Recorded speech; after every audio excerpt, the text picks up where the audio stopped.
Hello guys, I am Pradeep from WSCube Tech. आप सभी के बहुत सारे कमेंट्स या मैसेजेस हैं कि जावास्क्रिप्ट का नेक्स्ट पार्ट कब आएगा। तो हम आप लोगों के लिए लेकर आ गए हैं जावास्क्रिप्ट का डोम टॉपिक, डॉक्यूमेंट ऑब्जेक्ट मॉडल। बिल्कुल फ्रेश टॉपिक है। यहाँ पे डेप्थ लेवल पे हम डोम को क्लियर करेंगे कि डॉक्यूमेंट ऑब्जेक्ट मॉडल होता क्या है, डॉक्यूमेंट ऑब्जेक्ट मॉडल के थ्रू हम क्या क्या चीजें बना सकते हैं। देखिए, अगर आप लोगों ने HTML का यूज करके स्ट्रक्चर बना लिया है, CSS का यूज करके आपने स्टाइलिंग ऐड कर दी है, तो ये जो डोम है ये आपकी वेबसाइट पे लॉजिकली टास्क परफॉर्म करेगा। इसका काम क्या होता है, इसके थ्रू हमें क्या क्या चीजें मिलेंगी, वो सारी चीजें आप लोगों को डेप्थ लेवल पे बताई जाएंगी। तो आज जो हम टॉपिक कवर करेंगे वो लिस्ट मैंने यहां पे रख रखी है। बिल्कुल एक एक पॉइंट पे हम कवर करते चलेंगे, आप लोगों को एग्जांपल के थ्रू इसको समझाते चलेंगे। हमने यहां पे प्रोजेक्ट्स भी रखा है, हम प्रोजेक्ट्स भी इसके अंदर क्या करने वाले, बनाने वाले हैं। देखिए,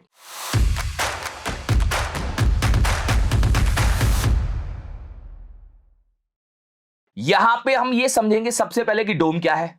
बहुत इंपॉर्टेंट है कि डोम होता क्या है, फिर ये इंपॉर्टेंट क्यों है ये भी हम देखेंगे।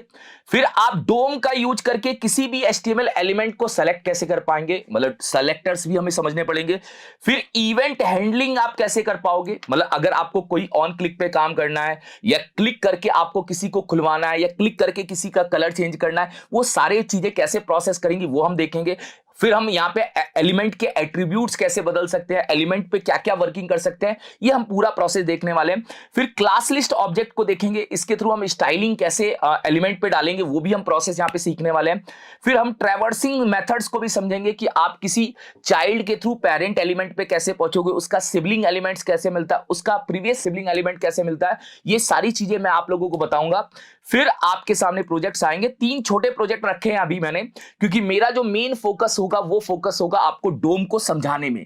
अगर आपने डोम के टॉपिक को समझ लिया तो फिर आप किसी भी टाइप के ब्राउजर ओरिएंटेड प्रोजेक्ट को कर पाएंगे, मतलब आपको वेबसाइट पर अगर कोई भी प्रोजेक्ट होगा वो आप कर पाएंगे।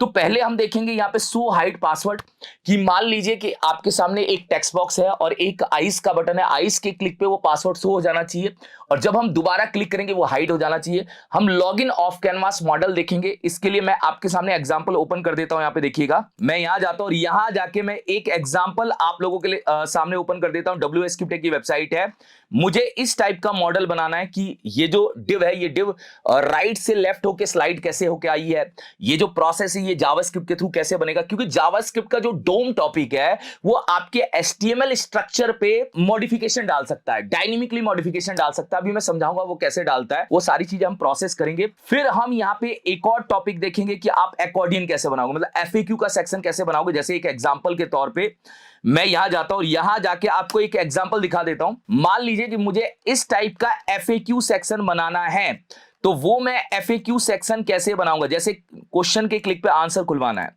ऐसे हमें लॉजिक्स को क्या करना है, जनरेट करना है, ये काम हम कैसे करेंगे, ये पूरा प्रोसेस आप लोगों को बताया जाएगा। तो आप मान लीजिए कि ये जो पार्ट है ये पार्ट प्योर प्रैक्टिकल, बहुत डेप्थ लेवल पे आपको डोम की नॉलेज देगा, और सारे पॉइंट्स को हम क्लियर करते चलेंगे और बताते चलेंगे कि आप इसके थ्रू क्या क्या चीजें कर पाएंगे। तो आपको बस एक बेसिक ओवरव्यू दे दिया मैंने कि भाई ये चीजें हम करने वाले हैं इस पार्ट के अंदर। तो थोड़ा सा मैं ये भी चाहता हूं कि अगर आप लोगों ने जावास्क्रिप्ट का पार्ट 1 पार्ट 2 देखा होगा तो ये कहानी और आसान हो जाएगी, उसका भी लिंक डिस्क्रिप्शन में मिल जाएगा। HTML CSS भी मैंने बना रखा है, उसका भी लिंक डिस्क्रिप्शन में मिल जाएगा, जिससे हम HTML के थ्रू स्ट्रक्चर या CSS के थ्रू स्टाइलिंग डाले तो आपको प्रॉब्लम ना आए, वो भी आप देख सकते हैं अपनी रिक्वायरमेंट के हिसाब से। नहीं तो आप डोम को एक डेप्थ पॉइंट पे क्या करेंगे, क्लियर करेंगे। चलिए, वीडियो स्टार्ट करने से पहले गाइस, आज के टाइम में कोडिंग सीखना ही काफी नहीं है। आज का जमाना है AI प्लस कोडिंग का।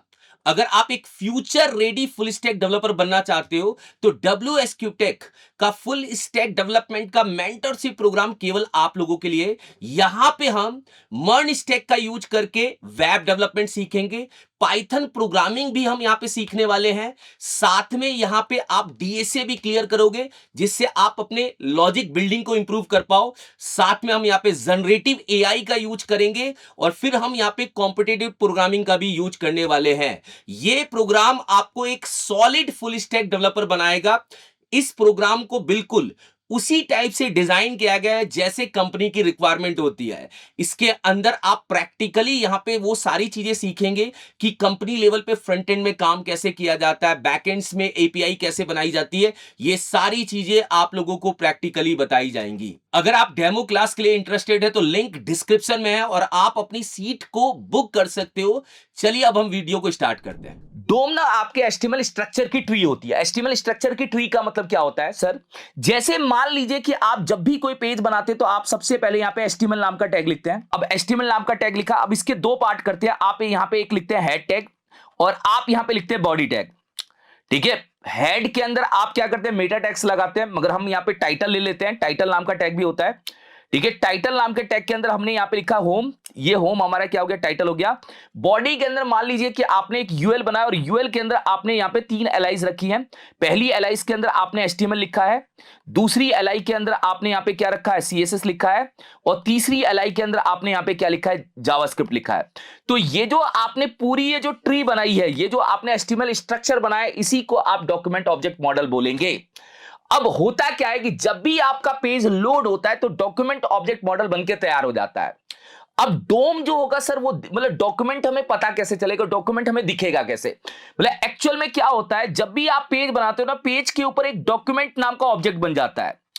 डॉक्यूमेंट नाम का ऑब्जेक्ट क्या करता है, पूरे पेज को अपने अंदर स्टोर कर लेता है।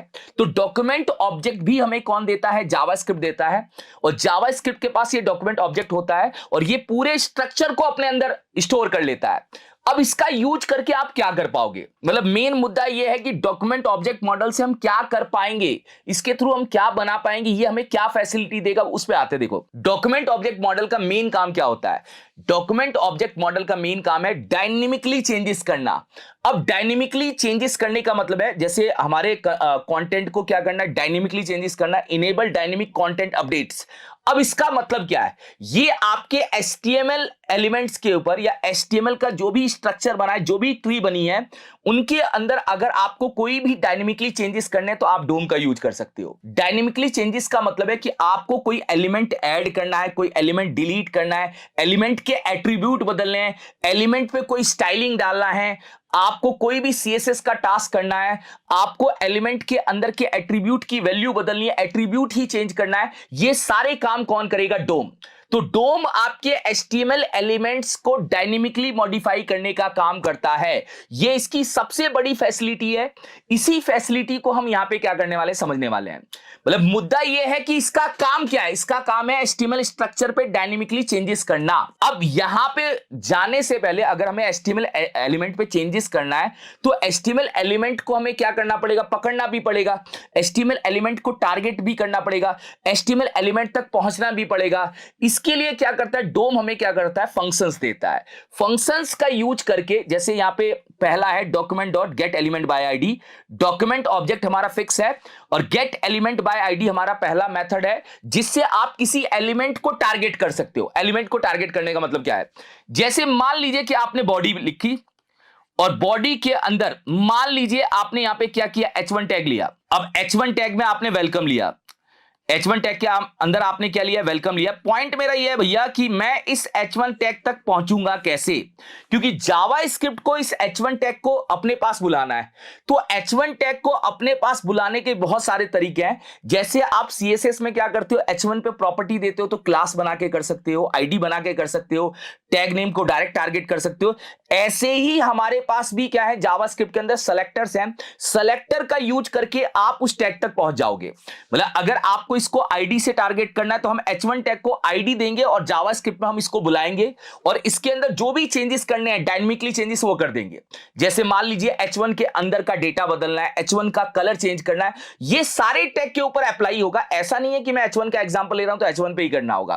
तो डॉक्यूमेंट ऑब्जेक्ट मॉडल का यूज करके आप अपने एलिमेंट पे कोई भी चेंजेस कर सकते हो, वो फैसिलिटी लेके आता है डोम। अब ये हमारे क्या है, कुछ सेलेक्टर के मेथड्स हैं, इनको हम एक एक करके क्या करेंगे, समझेंगे और हम यहां पे भाई प्रोजेक्ट पे भी काम करने वाले हैं, तो प्रोजेक्ट वाइज हम इसको क्या करेंगे समझते हुए चलेंगे। तो मुद्दा यही है कि डोम की फैसिलिटी आपको ये काम दिलाएगी कि आप किसी एचटीएमएल एलिमेंट्स पे क्या कर पाए, चेंजेस कर पाए, चाहे उस एलिमेंट में उसको डिलीट करना है, अपडेट करना है, एट्रीब्यूट बदलना है, स्टाइलिंग डालना है, ये सारी फैसिलिटी लेके आता है डोम। अब मुद्दा यह है कि सर पहले ना आप दिखाओ कि डॉक्यूमेंट है क्या। देखो यहां पे दिखाता हूं, एक सिंपल है। देखो वैसे तो मैंने console.log करके रख रखा था, मैं इसको हटाता हूं और यहां से इसको लाइव सर्वर पे मूव करता हूं। यहां जाते देखो, एक बार मैं यहां जाता हूं और यहां जाके आपको दिखाता हूं कि डोम जो होता है ना, मतलब जो हमारा डॉक्यूमेंट होता है, मतलब पूरा पेज है एक डॉक्यूमेंट ही है मान लो, और जो आपने स्ट्रक्चर बना दिया जैसे HTML हेड बॉडी, ये जो पूरा स्ट्रक्चर बना के तैयार किया वो एक मॉडल का काम कर रहा है। तो डॉक्यूमेंट ऑब्जेक्ट मॉडल का मतलब है आपकी HTML की स्ट्रक्चर की बनी हुई ट्री। अब मैं यहां जाता हूं और यहां जाके लिखता हूं console.log के अंदर हम यहां पे लिखते हैं विंडो। विंडो ऑब्जेक्ट भी क्या है, जावास्क्रिप्ट का प्री डिफाइंड ऑब्जेक्ट है, और यहां लिखते हैं हम डॉक्यूमेंट। ये केवल समझाने के लिए भाई, इससे कुछ होने वाला नहीं है, ये केवल समझाने के लिए आप लोगों को। अब जाके यहां पे देखिएगा, राइट क्लिक, मैं यहां पे रिफ्रेश करता हूं और रिफ्रेश करके राइट क्लिक करके इंस्पेक्ट करके कंसोल में जाता हूं और यहां पे जाके क्लिक कर दो। देखो ये जो पूरा जो ये आया है, इसने क्या किया, पूरे एलिमेंट्स को अपने अंदर स्टोर कर लिया। तो डॉक्यूमेंट मतलब पूरा पेज है, और ऑब्जेक्ट का मतलब है कि आपके जो भी छोटे छोटे ये एलिमेंट्स है, हेड बॉडी जो भी है, इन एलिमेंट्स को जावास्क्रिप्ट क्या बोलता है, ऑब्जेक्ट बोलता है, और जो स्ट्रक्चर बन के आया वो आपका मॉडल है। इसका यूज करके आप कोई भी डायनेमिकली चेंजेस कर सकते हैं। इस तक हम पहुंचेंगे और इस पे हम वर्क भी करेंगे।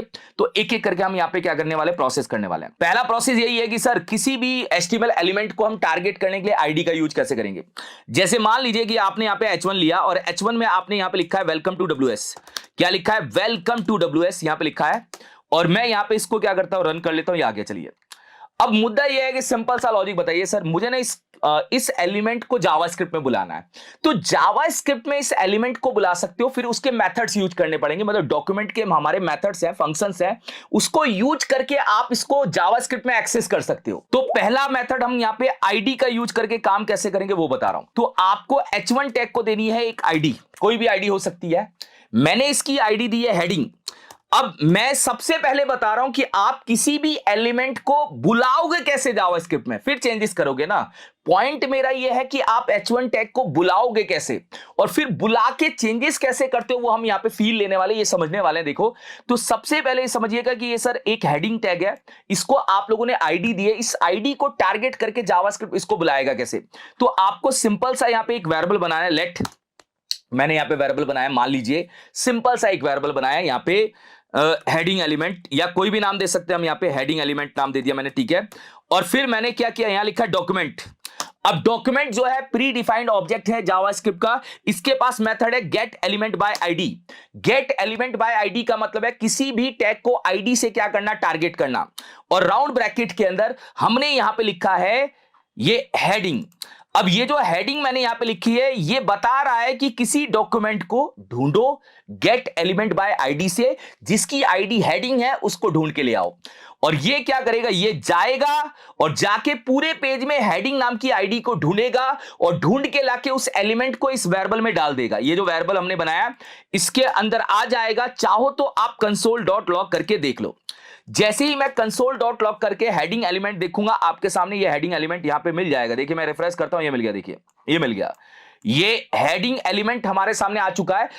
ये जो हेडिंग एलिमेंट है, ये हेडिंग एलिमेंट आया किसके थ्रू है, जावास्क्रिप्ट के थ्रू आया है। तो आप ये समझिए कि अगर आपको किसी एलिमेंट में चेंजेस करने, तो सबसे पहला काम है उस एलिमेंट तक आप पहुंचोगे कैसे। मतलब मुद्दा यह है कि आप उसको टारगेट कैसे करोगे, उस एलिमेंट तक पहुंचने का तरीका क्या होगा।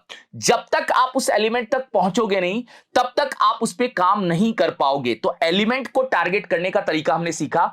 अभी हमने जो तरीका सीखा है वो आईडी से सीखा है। अब सर इसके अंदर क्या हम चेंजेस कर सकते हो वो बताइए। देखिए मैं एक सिंपल सा बताता हूं, मुझे ना इसके अंदर क्या टेक्स्ट पड़ा है वो निकालना है। मान लीजिए कि आपने यहां लिखा है वेलकम टू WS, मुझे इसको यहां से क्या करना है, गेट करना है। तो वेलकम टू WS को गेट करने का तरीका क्या होगा, जो ये वेलकम टू WS है, मुझे इसके अंदर का टेक्स्ट क्या करना है, जावास्क्रिप्ट में गेट करना है। तो दो हमारे पास क्या होती है, की होती है। मतलब एक्चुअल में देखो ऑब्जेक्ट की फंक्शनैलिटी आपको पता है, ऑब्जेक्ट में जब भी हम कोई चीज एक्सेस करते हैं तो डॉट लगा के हम की पास करते हैं। तो हेडिंग एलिमेंट जो हमारा है, ये पूरे इस टैग को बता रहा है।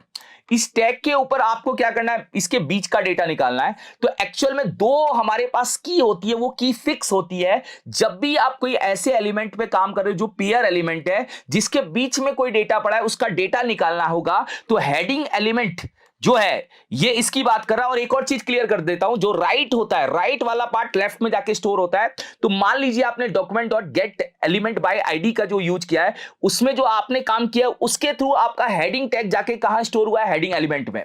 अब ये जो हेडिंग एलिमेंट है, ये हेडिंग एलिमेंट क्या कह रहा है सर, इस हेडिंग एलिमेंट के अंदर वेलकम टू डब्ल्यूएस पड़ा है, इसको निकालिए। तो आप इसके लिए यूज कर सकते हैं डॉट लगा के इनर एचटीएमएल।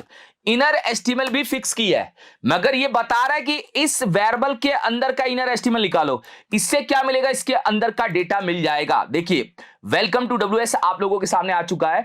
अब देखो इनर एचटीएमएल में क्या होता है कि अगर इन द केस आपने इसको यू टैग में डाला, इसको आपने क्या किया, यू टैग में डाला, तो इनर एचटीएमएल क्या करता है, जो भी इसके बीच में पड़ा है, जो भी इसके बीच में पड़ा है वेलकम यू टैग के साथ में डब्ल्यूएस, इसको पूरा उठा के निकाल के दे देगा। तो यहां पे ये पूरा उठ के आ गया।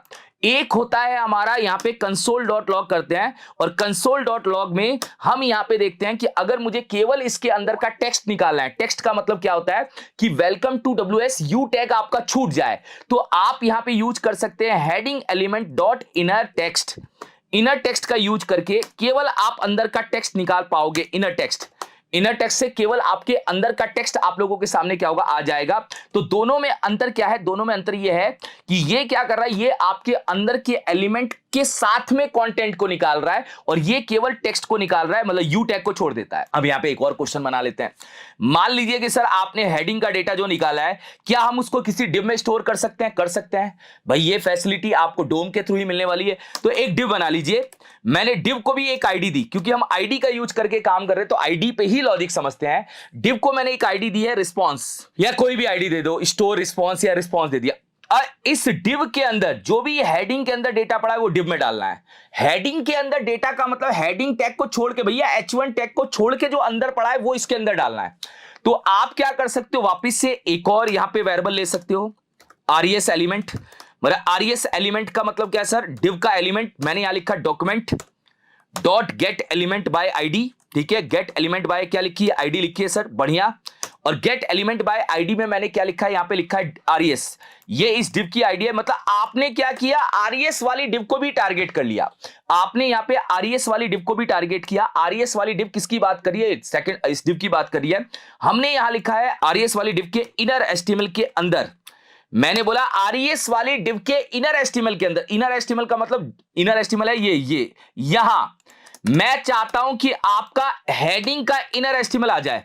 तो heading element dot inner HTML, इस लाइन से ये हुआ कि हेडिंग का इनर एचटीएमएल चला जाएगा डिव के इनर एचटीएमएल के अंदर। तो जो भी हेडिंग के अंदर का डेटा है वो डेटा आपके डिव के बीच में पहुंच जाएगा, और आंसर में आ गया। देखो, तो आपने छोटा सा यहां पे क्या किया, टास्क समझा, और यहां पे आपने कौन से फंक्शंस को यहां पे समझा है वो भी मैं बता रहा हूं। आपने पहले फंक्शन को समझाया कि गेट एलिमेंट बाय आईडी कैसे काम करता है। अब हम यहां पे प्रोसेस करते हैं gate element by tag name.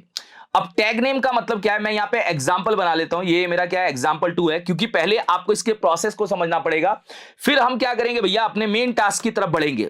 तो हम यहां पे एचटीएमएल टैग स्टार्ट करते हैं, क्लोज करते हैं। अब जैसे मान लीजिए कि आपको किसी टैग नेम से उसको टारगेट करना है।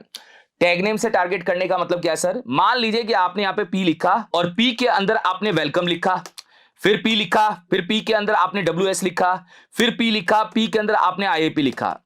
अब आप चाहते हैं कि मैं सारे P को क्या कर पाऊं, उठा पाऊं, सारे P को क्या कर पाऊं, टारगेट कर पाऊं। तो सारे P को टारगेट करने के लिए, सारे P को, अगर देखो सिंपल है, तीनों को अगर अलग अलग टारगेट करना, 3 आईडी देके टारगेट कर लीजिए। मतलब आपका कहना है कि मुझे सारे P को एक साथ में टारगेट करना है, तो हमें एक नया सेलेक्ट पढ़ेंगे जो है हमारा टैग नेम। मैं यहां पे P ऑल टैग करके एक वेरिएबल बना रहा हूं, P ऑल टैग, ठीक है। यहां लिख रहा हूं डॉक्यूमेंट डॉट डॉक्यूमेंट ऑब्जेक्ट के पास एक और फंक्शन है gate element by tag name. Gate element by tag name, यहां जाते हैं और यहां जाके पास कर देते हैं P। अब मुद्दे की बात यह है कि जो P है document dot gate element by tag name जो है, पॉइंट ये समझना, ये जो gate element by tag name है ये केस सेंसिटिव है, जैसा है वैसा ही लिखना है। अब डॉक्यूमेंट हमारा क्या फिक्स ऑब्जेक्ट है, इसके पास जो फंक्शनैलिटी है वो क्या है, gate element by tag name. ये मैं इसके अंदर की दूसरी फंक्शन को यूज कर रहा हूं और यहां पे P टैग पास कर रहा हूं। ये क्या करेगा, ये आपके सामने ये आपके सामने सारे पी टैग को लेके आ जाएगा। मगर मुद्दे की बात यह है कि सर ये जब ये सारे पी टैग को लेके आएगा तो ये कैसा दिखाएगा? जब भी देखो, जब भी कोई चीज एक से ज्यादा आती है तो जावास्क्रिप्ट आपके सामने या तो नोड लिस्ट बना देगा। नोड लिस्ट का मतलब है भैया एचटीएमएल की पूरी एक लिस्ट आ जाएगी, या एचटीएमएल का कलेक्शन बना देगा। तो जब भी आप टैग नेम यूज करते हैं, मैं यहां पे जाके देखता हूं और मैं यहां पे जाके रिफ्रेश करता हूं एक बार, एक मिनट रुकिएगा, इस फाइल को यहां से रन कर देते हैं। देखो मैं इस फाइल को यहां से क्या करता हूं, रन करता हूं, राइट क्लिक करके इंस्पेक्ट करके कंसोल में जाता हूं और चेक करता हूं। तो इसने क्या बनाया, एचटीएमएल का कलेक्शन। अब एचटीएमएल कलेक्शन में तीनों चीजें पड़ी हैं, अगर आप देखोगे तीनों चीजें पड़ी हैं। जीरो पोजीशन पे आपका पहला पैराग्राफ है, फिर ये दूसरा पैराग्राफ है, ये तीसरा पैराग्राफ है। तो एक्चुअल में ये क्या करता है, ये एक एरे के फॉर्म में ही आपको डेटा दे देता है। एचटीएमएल कलेक्शन जो होता है वो एक एरे का ही फॉर्म है, मतलब इसने तीनों टैग को आपको एक एचटीएमएल कलेक्शन में बना के दे दिया। देखो एचटीएमएल कलेक्शन या नोड लिस्ट, दो तरह की लिस्ट बनती है जब भी एक से ज्यादा एलिमेंट्स आते हैं। नोड लिस्ट कब बनती है वो मैं अभी समझाऊंगा। जब भी आप टैग नेम या क्लास नेम के थ्रू किसी को टारगेट करोगे तो वो एचटीएमएल कलेक्शन बना देता है। और एचटीएमएल कलेक्शन के प्रोटोटाइप में देखिए कौन कौन से फंक्शन काम करेंगे। इसमें आइटम नाम का फंक्शन, लेंथ नाम का फंक्शन, यही फंक्शन इसके अंदर काम करने वाले हैं। मैं जो भी, अगर मैं इसको नोड लिस्ट बनाता तो इसके अंदर थोड़े से मेथड्स और मिलते। अभी इसका फायदा क्या है सर बताइए, मैं फायदा बता देता हूं। मान लो कि आपके सामने ये तीन चीजें आई हैं, अब आपको इसको टारगेट करना है। तो ये जो है ये 1 पोजीशन पे पड़ा है, देखो ये 1 पोजीशन पे है। तो आपको कुछ नहीं करना, स्क्वायर ब्रैकेट में 1 लिखना है और 1 डॉट इनर एस्टिमेट लिख देता हूं। इसके हिसाब से क्या आंसर आएगा, इसके हिसाब से आपका ये टैग, ये आंसर देने वाला है। क्योंकि 1 पोजीशन पे क्या है, WS है, तो WS आपके सामने निकल के आ जाएगा। तो आप इसको इंडेक्स नंबर के थ्रू क्या कर सकते हैं, इटरेट कर सकते हैं। 0 पे पहला पैराग्राफ है, 1 पे दूसरा है और 2 पे हमारा तीसरा पैराग्राफ है। तो ये जो होता है गेट एलिमेंट बाय आईडी, मतलब तब यूज करना चाहिए जब आपको एक से ज्यादा एलिमेंट को सेलेक्ट करके एचटीएमएल कलेक्शन में डालना हो। तो अब मुद्दा यह है कि सर एक और है फंक्शन, वहां पे हम एक और फंक्शन देखने वाले हैं। देखिए यहां जाता है और यहां जाके एक और फंक्शन है sir, gate element by tag name.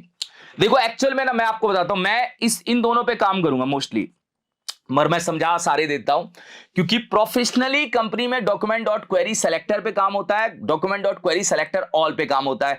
Query selector और क्वेरी सेलेक्टर ऑल ये दो ज्यादा यूज होते हैं, मगर हमें पता होना चाहिए इसलिए मैंने पांचों लिख रखे हैं। अब क्लास नेम का मतलब क्या है सर, क्लास नेम का मतलब भैया ये है कि मान लीजिए कि आपने, सिंपल लॉजिक है कह रहा हूं, मान लो मैं एक और एग्जांपल यहां पे प्रोसेस करता हूं, एग्जांपल 2 ले लेता हूं यहां पे। चलिए एग्जांपल 2.html, हमें क्लास नेम के थ्रू क्या करना है, प्रोसेस करना है।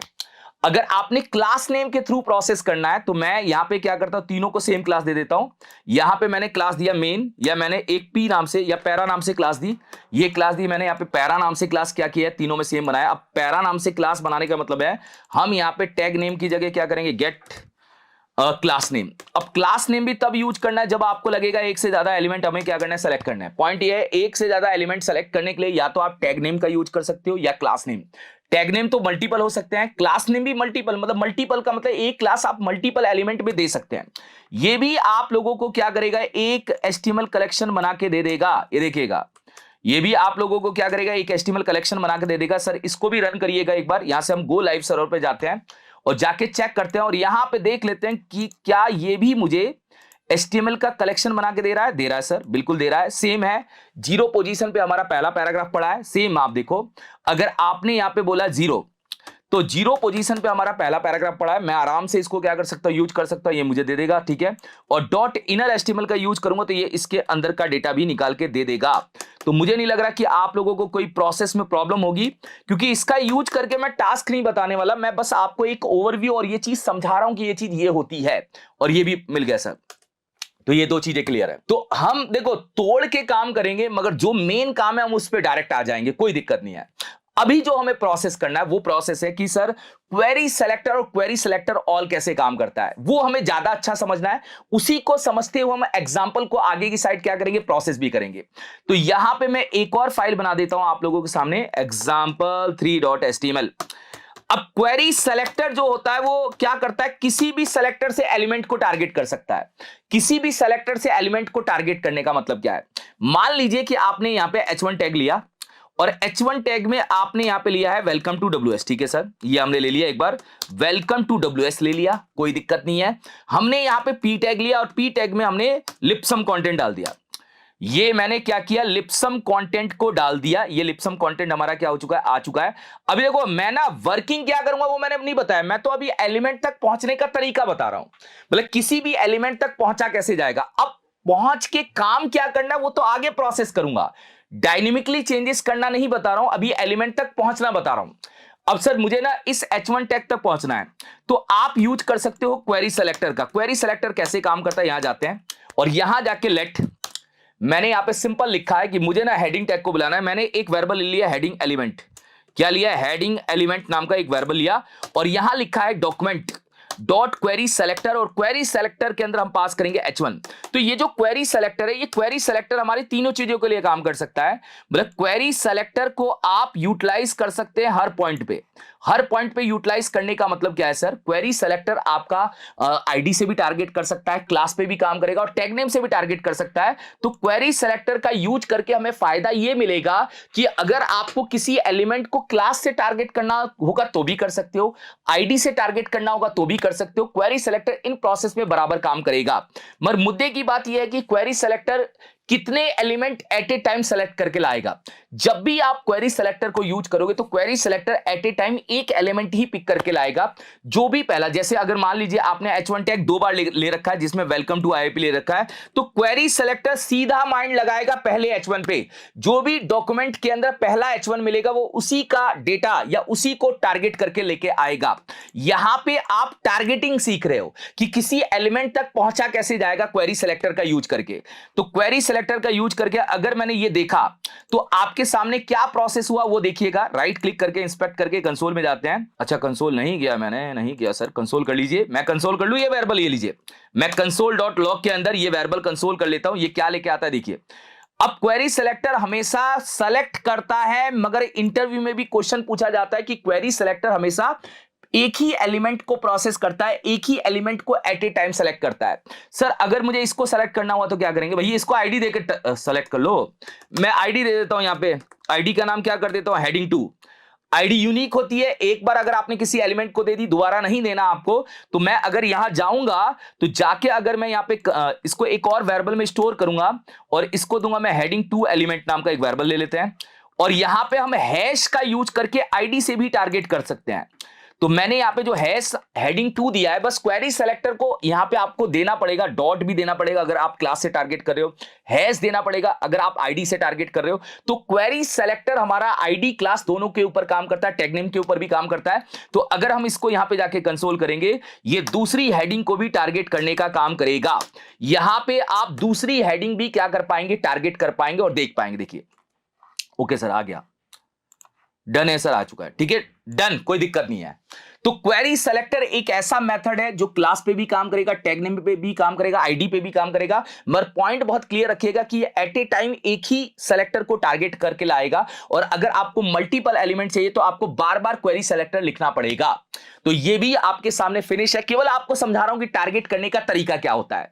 देखिए पॉइंट ये है कि हम इससे काम बहुत सारे करेंगे, मगर पहले आप टारगेटिंग समझ जाए तो आपके सामने कहानी और पिक्चर क्या होगी, क्लियर होगी कि कैसे वर्किंग चल रहा है और कैसे प्रोसेस चल रहा है। चलिए, तो डॉक्यूमेंट ऑब्जेक्ट मॉडल में आपको एक चीज यहां तक क्लियर हुई होगी कि आपने किसी एलिमेंट को टारगेट कैसे किया, उसके अंदर का डेटा कैसे निकाला, इतना ही बताया, अभी कुछ बताया ही नहीं, अब आगे बताऊंगा मैं। चलो अभी हम एग्जांपल नंबर 4 ले लेते हैं जिसमें हम क्वेरी सेलेक्टर ऑल को समझेंगे। अब क्वेरी सेलेक्टर ऑल जो होता है वो मल्टीपल एलिमेंट को एक साथ में सेलेक्ट करता है। मल्टीपल एलिमेंट को एक साथ में सेलेक्ट करने का मतलब क्या है मैं बता देता हूं। मान लीजिए कि हमने यहां पे क्या किया, S3 टैग लिया और S3 टैग में लिखा है वेलकम, ओके सर। एक और S3 टैग लिया और एक और S3 टैग में लिखा है मैंने IIP, ओके सर।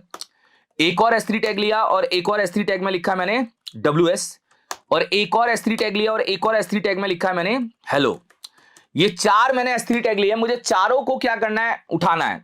अब चारों को उठाने के लिए आपके मन में एक क्वेश्चन आएगा, सर टैग नेम से टारगेट कर लेते हैं। या टैग नेम ठीक है, टैग नेम से आप टारगेट कर सकते हो, मैं मना नहीं कर रहा हूं, वो ठीक है। टैग नेम अगर HTML का कलेक्शन देता है उसमें ना एक प्रॉब्लम है, वहां पे मैं फॉर ईच का यूज नहीं कर पाऊंगा। क्वेरी सेलेक्टर ऑल क्या करता है, नोड लिस्ट बना के देता है। नोड लिस्ट में क्या होता है, एक स्पेशल मेथड फॉर ईच भी काम करेगा। फॉर ईच लूप चला के आप सारे एलिमेंट को उठा सकते हो, एक एक करके एक्सेस भी कर सकते हो। कैसे सर आप बताइए। देखिए मैं स्क्रिप्ट टैग का यूज कर रहा हूं और लेट करके यहां पे मैंने एक वेरिएबल लिया, लेट ऑल हेडिंग, क्या लिया, लेट ऑल हेडिंग। मैंने ऑल हेडिंग नाम का वेरिएबल लिया और यहां लिखा है document dot query selector all. Query selector all का मतलब है भैया मल्टीपल ऑल को उठाना, मल्टीपल एलिमेंट्स को बुलाना है, और मैंने बोला सारे S3 टैग को बुला लो। तो ये क्या करेगा, ये आपके सामने पॉइंट बहुत क्लियर है कि जब आप क्वेरी सेलेक्टर ऑल को यूज करोगे तो क्वेरी सेलेक्टर ऑल क्या करने वाला है मैं बता देता हूं। क्वेरी सेलेक्टर ऑल का काम है ये आपके सामने एक नोड लिस्ट बनाएगा। एक नोड लिस्ट को क्या करेगा, क्रिएट कर देगा। नोड लिस्ट, नोड लिस्ट जो होता है वो HTML का ही पूरा बना हुआ एक पैटर्न होता है। या HTML, मान लीजिए HTML ऑब्जेक्ट्स को एक जगह इकट्ठा करके रखना, मतलब सारे S3 टैग को एक जगह ये बुला लेगा। सारे S3 टैग को क्या करेगा, एक जगह बुला लेगा। एक जगह बुलाने का मतलब क्या है सर, मतलब ये क्या करेगा, ये भी एक एरे के फॉर्म में ही बुलाता है। ऐसे 0 पोजीशन पे हमारा पहला S3 टैग डाल देगा, 1 पोजीशन पे हमारा दूसरा S3 टैग आ जाएगा, 2 पोजीशन पे हमारा तीसरा S3 टैग आ जाएगा, और 3 पोजीशन में हमारा चौथा S3 टैग आ जाएगा। तो ये हमें ना क्या करता है, एक नोड लिस्ट बना के देता है। अब नोड लिस्ट के ऊपर ना आपका फॉर ईच फंक्शन काम करता है। हम यहां पे फॉर ईच का यूज करके इनके सारे एलिमेंट को अलग अलग बुला सकते हैं। अब फॉर ईच के हिसाब से ये जो S3 होगा ये आपकी वैल्यू बन जाएगी, ये क्या बन जाएंगी, वैल्यू बन जाएगी, और ये जो शुरू के ये जो की है ये आपके क्या बन जाएंगे, इंडेक्स बन जाएंगे। तो फॉर ईच का यूज करके हम एक एक डेटा क्या कर सकते हैं, आसानी से निकाल सकते हैं। करिए सर, एक बार बताइएगा। देखिए मैं बताता हूं, यहां जाके मैं ऑल हेडिंग को क्या करूंगा, console.log करूंगा, और इसको जाके चेक करूंगा तो इसके अंदर क्या मिल रहा है वो हम देख लेते हैं। एक बार सिंपल सा है, मैं यहां जाता हूं और यहां जाके इसको क्या करता हूं, रन कर लेता हूं। एक बार स्टॉप करते हैं, स्टॉप करके हम यहां पे जाके क्या करते हैं, इसको चेक करते हैं। देखिए राइट क्लिक करते हैं, इंस्पेक्ट करते हैं, जाके हम देखते हैं कि नोड लिस्ट बन गई है सर। नोड लिस्ट के अंदर 4 एलिमेंट आए हैं। सेम सर वैसा ही दिख रहा है HTML कलेक्शन और नोड लिस्ट। अंतर है, नोड लिस्ट के प्रोटोटाइप में फंक्शन ज्यादा काम करते हैं। देखिए एंट्री नाम का फंक्शन है, फॉर ईच है, कुछ मेथड्स तो सेम है, मगर फॉर ईच हो गया, यहां पे एंट्रीज नाम का मेथड हो गया, ये नहीं था उसके अंदर। तो हम फॉर ईच को क्या कर सकते हैं, यूटिलाइज कर सकते हैं। फॉर ईच को यूटिलाइज करने का मतलब क्या है सर, मतलब मैं अगर आपसे बोलूं कि भैया आपने ये चारों एलिमेंट नोड लिस्ट में बनाए, मुझे इन चारों एलिमेंट का इनर एस्टिमल निकाल के दो, क्या मैं लिखूं 0 डॉट इनर एस्टिमल, 1 डॉट इनर एस्टिमल, ये तो मेरे लिए टफ हो जाएगा। तो हम यहां पे क्या कर सकते हैं, ऑल हेडिंग के ऊपर चला सकते हैं for each loop. For each क्या करेगा, फॉर ईच आपको एक एक आइटम देगा, मतलब कॉलबैक फंक्शन मांगेगा।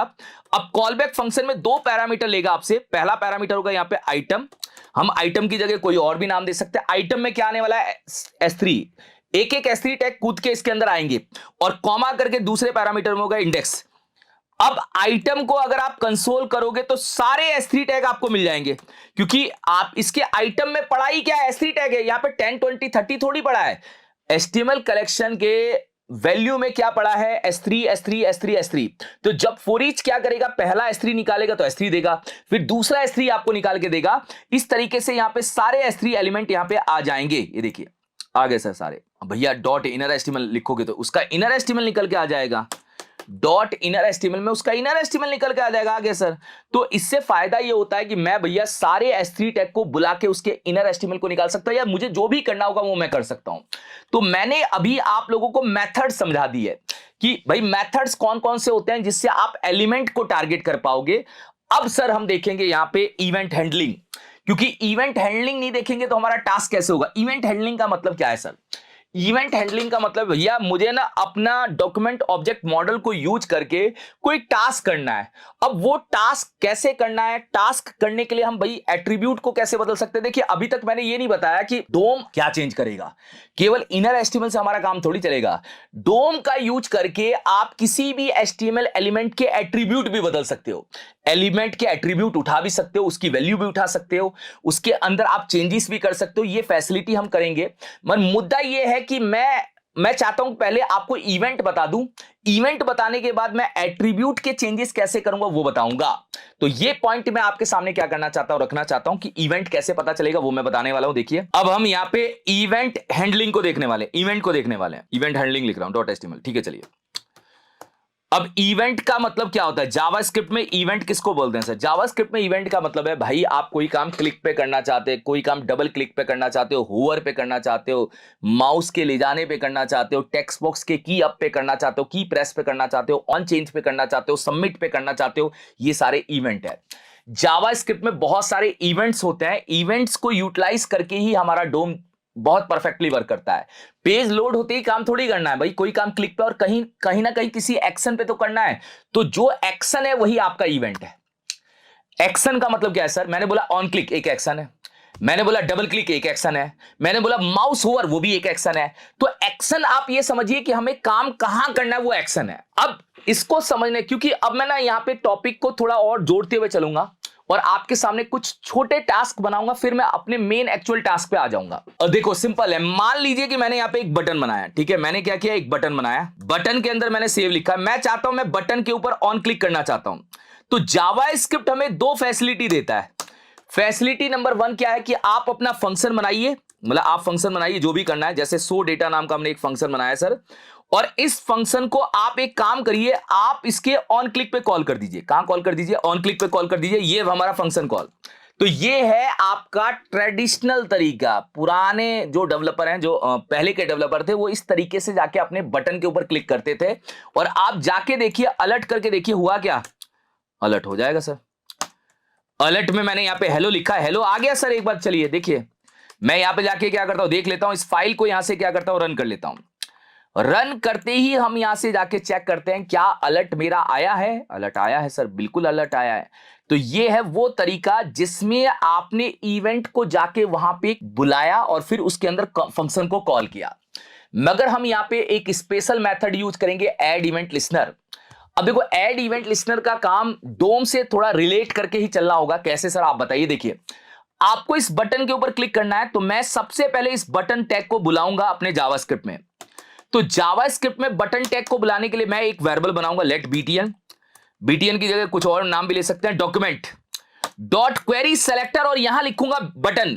अब जो मैं बटन लिख रहा हूं, इसका मतलब है कि मैं अपने बटन टैग को यहां पे टारगेट कर रहा हूं टैग के थ्रू। ये देखो, आईडी नहीं है, क्लास नेम नहीं है, आप इसको टारगेट किससे कर रहे हो? बटन टैग से। आपने बटन टैग से टारगेट करके बीटीएन में इसको डाला। मतलब मैं इस पॉइंट को ऐसे समझाऊं कि आपने इस पूरे एलिमेंट में बटन टैग को बुलाया है। चाहो तो आप console.log करके देख लो। एक ना बहुत बच्चों को डाउट होता है कि सर यहां पे आपका नाम बटन है, यहां पे आप बीटीएन ले रहे हो। भाई वेरिएबल का नाम कुछ भी हो सकता है, पर एक्चुअल में इससे क्या मिल रहा है? पूरा बटन टैग जो बीटीएन के अंदर जाके स्टोर हो रहा है। तो बीटीएन के ऊपर मुझे क्या करना है? क्लिक लगाना है। क्लिक लगाने का काम आपका नहीं है, क्लिक लगाने का काम करेगा add event listener. Add event listener का यूज करके आप बटन के ऊपर क्लिक लगाओगे और अपने फंक्शन को भी बाइंड करोगे। देखो, ऐड इवेंट लिसनर नाम से पता चल रहा है सर, ऐड इवेंट लिसनर। तो ऐड इवेंट लिसनर में पहले इसको सुनना है कि मुझे किसके ऊपर काम करना है। बीटीएन यहां लिखना है, BTN BTN dot add event listener, मतलब बीटीएन के ऊपर सुन के काम करना। बटन के ऊपर आपको सुनना और काम करना है। BTN dot add event listener, button के ऊपर आपका ऐड इवेंट लिसनर क्या करेगा? काम करेगा। अब ऐड इवेंट लिसनर को दो चीजें चाहिए। कितनी चीजें चाहिए? दो चीजें। यहां पे ये दो चीजें आपसे मांगेगा कि पहले बताओ कि आपको इवेंट क्या फायर करना है। तो यहां पे आपका पहला पैरामीटर होगा इवेंट। यहां पे ये बताना पड़ेगा कि आप क्या करने वाले हो, इवेंट कौन सा फायर करने वाले हो। मैंने बोला इवेंट नहीं लिखना यार, इवेंट की जगह में क्या लिखना है? क्लिक। हमने बोला यार मैं क्लिक इवेंट लगाने वाला हूं। तो एक्चुअली ये जो क्लिक है, ये क्लिक आपका ऑन क्लिक ही है। बस ऑन क्लिक करने का काम हमारा कौन कर रहा है? Add event listener. Add event listener ने एक काम कर दिया कि बटन के ऊपर मैं सुन रहा हूं कि आप क्लिक करने वाले हो। बटन के ऊपर मुझे क्या करना है? सुनना है कि आप क्लिक करने वाले हो। और क्लिक करके करने वाले क्या हो? क्लिक करके मैं इस फंक्शन को यहां पे क्या करने वाला हूं? प्रोसेस करने वाला हूं। मुझे यहां पे ये फंक्शन क्या करना है? प्रोसेस करना है। ये एक एरो फंक्शन है, इसको बोलते हैं callback function. Add event listener को दो पैरामीटर चाहिए, एक चाहिए इवेंट और एक चाहिए कॉलबैक फंक्शन। तो जो मैंने यहां पे एरो फंक्शन लिखा है, कई बंदे एरो यूज करते हैं और कई बंदे ट्रेडिशनली फंक्शन को डायरेक्ट क्या करते हैं? बना देते हैं। यहां पे टॉपिक को आपको समझना है कि ये जो फंक्शन हमने बनाया, इसको नाम नहीं दिया तो इसको हम एनोनिमस फंक्शन भी बोलेंगे। ये फंक्शन हमने डायरेक्ट ऐड इवेंट लिसनर के बीच में डाल दिया तो ये एक कॉलबैक फंक्शन भी बन गया। तो कॉलबैक फंक्शन वही होते हैं जो राउंड ब्रैकेट के अंदर कॉल बनते हैं और वहीं कॉल हो जाते हैं। तो एक्चुअल में आपने क्या किया? इसको यहीं पे बनाया और यहीं पे कॉल भी कर दिया। तो मतलब ये जो लाइन है, ये लाइन आपका बटन पे क्लिक करा के फंक्शन को कॉल करने का काम करेगी। तो ऐड इवेंट लिसनर दो चीजें आपसे मांगेगा। एक तो बताइए आपको इवेंट कौन सा फायर करना है, और एक साथ में आपको फंक्शन क्या चलाना है। और मैं अगर यहां से जाके अलर्ट करूंगा तो अलर्ट करते ही मेरे सामने यहां पे क्या होगा? हेलो आ जाएगा। मैं यहां पे अलर्ट करता हूं और अलर्ट करते ही मेरे सामने यहां पे क्या होगा? हेलो आ जाएगा। जब मैं इस पे क्लिक करूंगा तो ऐड इवेंट लिसनर एक स्मार्ट प्लान है जिसको आप यूज करके कोई भी इवेंट को जोड़ के अपने फंक्शन को चला सकते हो। इसमें डोम कहां जुड़ा सर? डोम नहीं जुड़ेगा तो मैं बटन को बुलाऊंगा कैसे? मतलब बटन टैग को टारगेट करने के लिए डोम आया ना डॉक्यूमेंट डॉट क्वेरी सिलेक्टर के अंदर।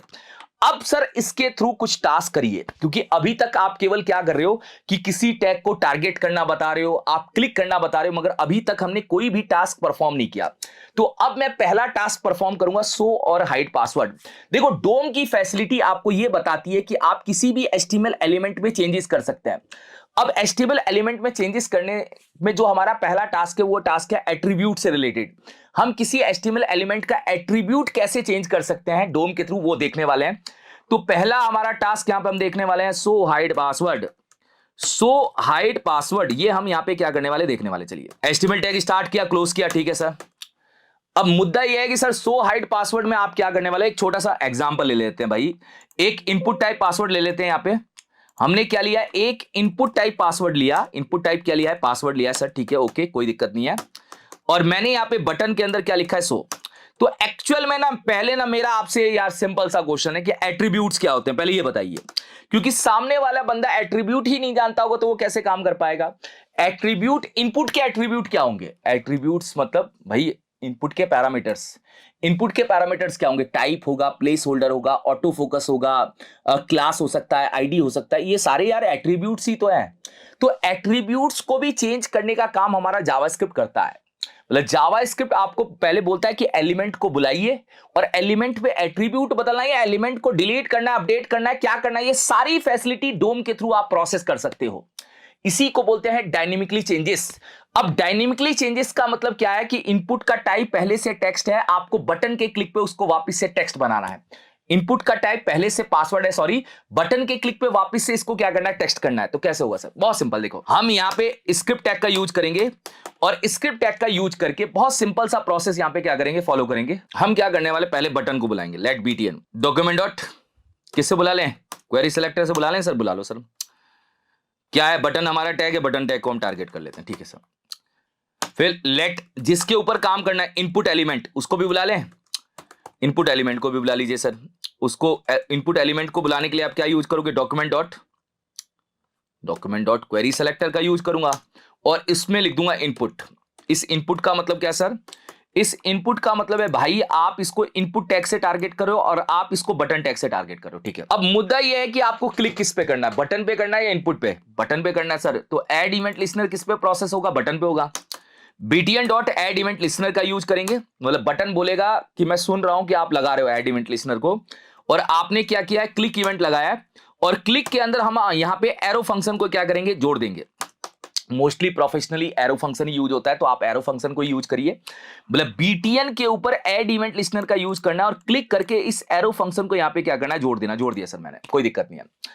अब आप करने वाले क्या हो, देखो पहले आप ये समझ जाओ कि एट्रीब्यूट बदलने का मतलब क्या है। एट्रीब्यूट बदलने का मतलब ये है, जैसे मैं यहां जाके इसको रन कर लेता हूं, देखो सिंपल, मैं यहां पे जाके क्या करता हूं, इसको रन करता हूं, मैंने यहां पे लिखा है ये, अब मुझे इसके क्लिक पे क्या करना है, इसको शो करना है इसके क्लिक पे।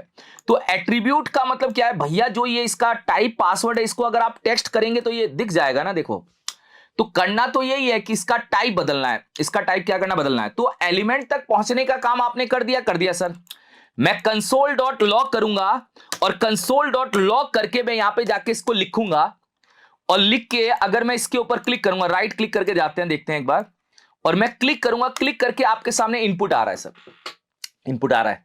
तो अगर आपको इसके किसी भी एट्रीब्यूट को बुलाना है, एट्रीब्यूट में मतलब सर टाइप बुलाना है, अगर आपको इसके किसी भी एट्रीब्यूट को बुलाना है तो जो आपका वेरिएबल ये इनपुट लेके आ रहा है, आप डॉट के साथ में वो एट्रीब्यूट का नाम पास कर दीजिए। एट्रीब्यूट का नाम बन जाती है की, क्योंकि ये भी एक ऑब्जेक्ट प्रोसेस कर रहा है, मतलब इनपुट भी आपके सामने क्या बन गया, एक ऑब्जेक्ट बन गया। बस डॉट टाइप लिखेंगे तो इसका टाइप दिख जाएगा। क्या दिखेगा सर, बताओ क्या आ रहा है, देखो पासवर्ड आ रहा है ना। अगर सर मैं डॉट प्लेस होल्डर लिखूंगा तो क्या दिखेगा, प्लेस होल्डर कुछ है ही नहीं, तो क्या दिखेगा, ये लो कुछ नहीं है, कुछ नहीं दिखेगा। क्यों? क्योंकि प्लेस होल्डर आपने दिया नहीं है, प्लेस होल्डर दे दीजिए। मैं प्लेस होल्डर में दे रहा हूं एंटर द पासवर्ड, क्या दे रहा हूं, एंटर द पासवर्ड। तो आप जब आप क्लिक करेंगे तो ये आपको प्लेस होल्डर की वैल्यू देगा ना, एंटर द पासवर्ड। क्यों दे रहा है, क्योंकि प्लेस होल्डर में आपने लिखा है। तो ये जो इनपुट एलिमेंट है ये क्या है सर, ये पूरा टैग है, और डॉट करके प्लेस होल्डर क्या है, ये जो अंदर की वैल्यू है, डॉट करके टाइप क्या है, ये है। तो आपको इसकी भाई ना तो इसका टाइप आपको गेट करना है, आप तो इसका टाइप बदलने वाले हो ना। तो पहले आपको मैं यही समझाना चाह रहा था कि इनपुट से आप उसके टाइप तक कैसे पहुंचोगे, मतलब किसी भी एट्रीब्यूट तक पहुंचने का तरीका क्या होगा। ओके सर, अब मुद्दा यह है कि एट्रीब्यूट तक आपने पहुंचने का तरीका बताया कि आप यहां पे लिखोगे टाइप, तो टाइप में आपको क्या निकाल के देगा, पासवर्ड देगा। मतलब अगर मैंने यहां पे टाइप लिखा तो टाइप में हमें क्या देगा, पासवर्ड देगा। भैया टाइप तो निकालना ही है, मैं मना नहीं कर रहा हूं, टाइप आपको निकालना है, मैं मना ही नहीं कर रहा हूं टाइप निकालना। टाइप नहीं निकालना, टाइप की जगह आपको टाइप चेंज करना है। तो आपने input element dot type equal to आपने यहां पे क्या लिखा, टेक्स्ट। इसका मतलब है कि मैंने समझाया जो राइट होता है वो लेफ्ट के अंदर जाके स्टोर होता है। तो इनपुट के टाइप के अंदर टेक्स्ट चला जाए, तो टेक्स्ट जाने का मतलब क्या है सर, टेक्स्ट जाने का मतलब है कि पहले से आपका इसके अंदर पासवर्ड पड़ा है, ये पासवर्ड गायब हो जाए और इसकी जगह टेक्स्ट आ जाए। तो आप क्या कर रहे हो, इनपुट का जो टाइप है उसको चेंज कर रहे हो, उसको रिप्लेस कर रहे हो टेक्स्ट के साथ में। अब आप क्लिक करेंगे, आपका ये क्वेश्चन यहां पे सॉल्व होता हुआ दिखेगा। देखो आ गया टाइप। सर ऐसे कैसे, देखो राइट क्लिक करके इंस्पेक्ट करो, यहां पे जाके देखो पहले से टाइप इसका क्या है, पासवर्ड है, और जब आप इस पे लिख के क्लिक करेंगे तो इसका टाइप क्या होगा, टेक्स्ट हो जाएगा। मगर हमारा क्वेश्चन अधूरा है। क्वेश्चन अधूरा क्या है मैं बता देता हूं। क्वेश्चन अधूरा ये है कि मुझे इसके बटन के अंदर हाइड भी आना चाहिए लिखा हुआ। मतलब मैं दोनों काम करना चाहता हूं, एक बार क्लिक करोगे शो हो जाएगा, बटन पे हाइड आ जाएगा, दोबारा हाइड पे क्लिक करोगे वापस से इसका टाइप पासवर्ड बन जाना चाहिए। तो खेलना हमें दोनों पे है। मैंने केवल आपको यह समझाया कि किसी भी टाइप तक पहुंचा कैसे जाएगा, वहां तक पहुंच के आप काम कैसे करोगे। अब आते हैं मेन मुद्दे पे। मुद्दा यह है कि सर आप मुझे बताओ कैसे करना है। मैं बताता हूं, देखो पहले मैं ना एक सिंपल बोल रहा हूं कि बटन के इनर एस्टिमल में क्या पड़ा है, सो। तो मैं एक यहां पे इफ कंडीशन लगाऊंगा, इफ बटन जो है, बटन के इनर एस्टिमल के अंदर, बटन के इनर एस्टिमल के अंदर डबल इक्वल टू सो पड़ा है, तो अपने को क्या काम करना है सर, भाई डबल इक्वल टू सो का मतलब बटन पे जब आप क्लिक कर रहे हो तो सो ही पड़ा है, कंडीशन ट्रू है। तो आपको दो काम करने हैं। इनपुट का जो टाइप है, इनपुट का टाइप हमें यहां पे क्या करना है, टाइप बदल के टेक्स्ट कर देना है। और एक छोटा सा काम और करना है कि जो हमारा बटन है, बटन का इनर एस्टिमल भी बदल के क्या करना है, इनर एस्टिमल बदलना है और उसकी जगह आपको हाइड लिख देना है। मतलब ये क्या कह रहा है, ये कह रहा है कि जब आपने बटन पे क्लिक किया तो बटन के अंदर क्या पड़ा था, सो। बटन के अंदर आपका क्या पड़ा है, सो। ठीक है, सो पड़ा है सर, ये कंडीशन ट्रू है क्योंकि इनर एस्टिमल मैं चेक कर रहा हूं, सो है क्या, सो है। तो सो है तो आपको इसका टाइप यहां पे टेक्स्ट करना है और बटन के अंदर हाइड डाल देना है और एल्स लगाइए। और जब एल्स लगा के प्रोसेस करेंगे तो आप इसका रिवर्स कर दीजिए। रिवर्स करने का मतलब क्या है, बटन के जो एलिमेंट है उसके टाइप में वापस से आप क्या करिए, पासवर्ड डाल दीजिए और वापस से जो बटन का इनर एस्टिमल है, इनपुट के टाइप में क्या डालिए, पासवर्ड डाल दीजिए। और जो बटन का इनर एस्टिमल है इसमें वापस से क्या करिए, सो डाल दीजिए। तो ये एक कंडीशनली अप्रोच के साथ में हमने काम किया। यहां पे कंडीशनली अप्रोच क्या लगाई है, मैंने बोला भाई आप बटन के अंदर पड़ा है वो देख लो क्या पड़ा है, सो पड़ा है। इसका मतलब आप इसका टाइप क्या करना चाहते हो, टेक्स्ट करना चाहते हो, बटन में हाइड डालना चाहते हो। तो इससे होगा क्या, जब आप पहली बार क्लिक करोगे, मैंने इसके अंदर वेलकम लिखा है, दिख तो नहीं रहा सर। जब आप पहली बार क्लिक करोगे तो ये इफ कंडीशन होगी ट्रू। जब ये ट्रू होगी तो इसका टाइप क्या करेगी, टेक्स्ट कर देगी और बटन के अंदर क्या डाल देगी, हाइड। जब आप दोबारा क्लिक करोगे तो ये जाएगा एल्स के अंदर और एल्स के अंदर वापस से इसका टाइप क्या होगा, पासवर्ड हो जाएगा और इसके अंदर की वैल्यू वापस से क्या होगी, सो हो जाएगी। ये हमारा सो हाइड पासवर्ड का छोटा सा एक लॉजिक बनके क्या हो चुका है, तैयार हो चुका है। और जो लॉजिक मैंने आप लोगों के सामने क्या किया है, डेवलप किया है। तो अभी मैंने ये एक छोटा सा टास्क किया, ऐसे बहुत सारे टास्क करने हैं। क्वेरी सेलेक्टर क्या है, क्वेरी सेलेक्टर ऑल क्या है, डोम की फैसिलिटी से आपको क्या मिल रहा है, किसी भी एलिमेंट पे कोई चेंजेस या डायनेमिकली मॉडिफिकेशन कर पाए, ये डोम हमारे सामने क्या कर रहा है, फैसिलिटी लेके आ रहा है। अब हम आगे चलते हैं, मगर एक सिंपल सा, अगर कभी भी इंटरव्यू में आपसे क्वेश्चन पूछा जाए कि डोम एक्चुअल में करता क्या है, डोम का मेन काम होता है डायनेमिकली चेंजेस करना। अब डायनेमिकली चेंजेस का मतलब क्या है, मान लो आप किसी चीज को रिमूव कर रहे हो, अपडेट कर रहे हो, एट्रीब्यूट बदल रहे हो, एचटीएमएल स्ट्रक्चर पे अगर आप कोई भी चेंजेस कर पा रहे हो, चाहे वो कोई सीएसएस का चेंजेस कर रहे हो जावास्क्रिप्ट के थ्रू, तो वो आप लोगों के हैं डायनेमिकली चेंजेस। तो अब हम आगे की साइड क्या करेंगे, प्रोसेस करेंगे और प्रोसेस करके ये वाला पार्ट देखने वाले हैं, क्लास लिस्ट ऑब्जेक्ट। देखिए बहुत इंपॉर्टेंट है। अब हम क्लास लिस्ट ऑब्जेक्ट के बारे में समझेंगे। क्लास लिस्ट ऑब्जेक्ट होता है क्या सर, देखिए क्लास लिस्ट एक जावास्क्रिप्ट का प्री डिफाइंड ऑब्जेक्ट है जिसका यूज करके आप कोई सीएसएस की क्लास किसी भी एलिमेंट पे ऐड करा सकते हो। क्लास लिस्ट के 3 फंक्शंस होते हैं, मैं आपके सामने रखना चाहता हूं, ऐड, रिमूव और टॉगल। इन तीनों को यूज करके आप कोई भी क्लास ऐड करवा सकते हो, कोई रिमूव कर सकते हो, या एक बार आप क्लिक करोगे ऐड करना है, दोबारा क्लिक करोगे रिमूव करना है। इस टाइप का कॉन्सेप्ट भी आप क्या कर सकते हो, लगा सकते हो। तो क्लास लिस्ट के ऑब्जेक्ट को यूज करते हो हम टास्क को बनाएंगे, मगर सबसे पहले हम इसके कॉन्सेप्ट को क्या करना है, समझना है। सबसे पहले हम इसके कॉन्सेप्ट को समझते हैं, फिर हम टास्क पे जाने वाले हैं, हम log in of canvas model बनाने वाले हैं। तो देखिए, क्लास लिस्ट के साथ में मैं एक और चीज बताऊंगा आपको यहां पे, कि अगर आपको कोई इनलाइन सीएसएस प्रॉपर्टी लगानी है तो कैसे लगाएंगे, मतलब इनलाइन सीएसएस का यूज करना है तो कैसे करेंगे, वो भी प्रोसेस में साथ में क्या करूंगा, क्लियर करूंगा। तो अभी हम क्लास लिस्ट का यूज करने वाले हैं। अब क्लास लिस्ट में ना माइंड बहुत क्लियर रखना, बहुत सारे बच्चों को डाउट होता है क्या जावास्क्रिप्ट क्लास बना देगा, क्या बनाएगा नहीं। क्लास ऑलरेडी बनी हुई है, आपको ऐड करने की फंक्शनैलिटी देगा, आपको रिमूव करने की फंक्शनैलिटी देगा, और आप लोगों को जब पहली बार करोगे ऐड तो ऐड होगा, और दोबारा क्लिक करोगे रिमूव हो जाएगा, टॉगल की फंक्शनैलिटी भी देगा। तो यहां पे हम क्लास लिस्ट के बारे में समझेंगे। तो मैं क्लास लिस्ट डॉट एचटीएमएल करके ही फाइल बना देता हूं आप लोगों के सामने, जिससे आप लोगों को ना थोड़ा क्लियर रहेगा कहानी। मैंने एचटीएमएल स्टार्ट किया, क्लोज किया। अब देखिए ध्यान से, मैंने क्या किया, यहां पे 3 बटन बनाए, आप लोगों को लॉजिक समझा रहा हूं, 3 बटन बना रहा हूं, ठीक है सर। पहले बटन में मैंने ऐड क्लास लिखा है, दूसरे बटन के अंदर मैंने क्या लिखा है, रिमूव क्लास लिखा है, ठीक है सर। और तीसरे बटन के अंदर क्या लिखा है हमने, यहां पे तीसरा बटन एक और बनाया मैंने, और वहां पे मैंने लिखा है टॉगल क्लास।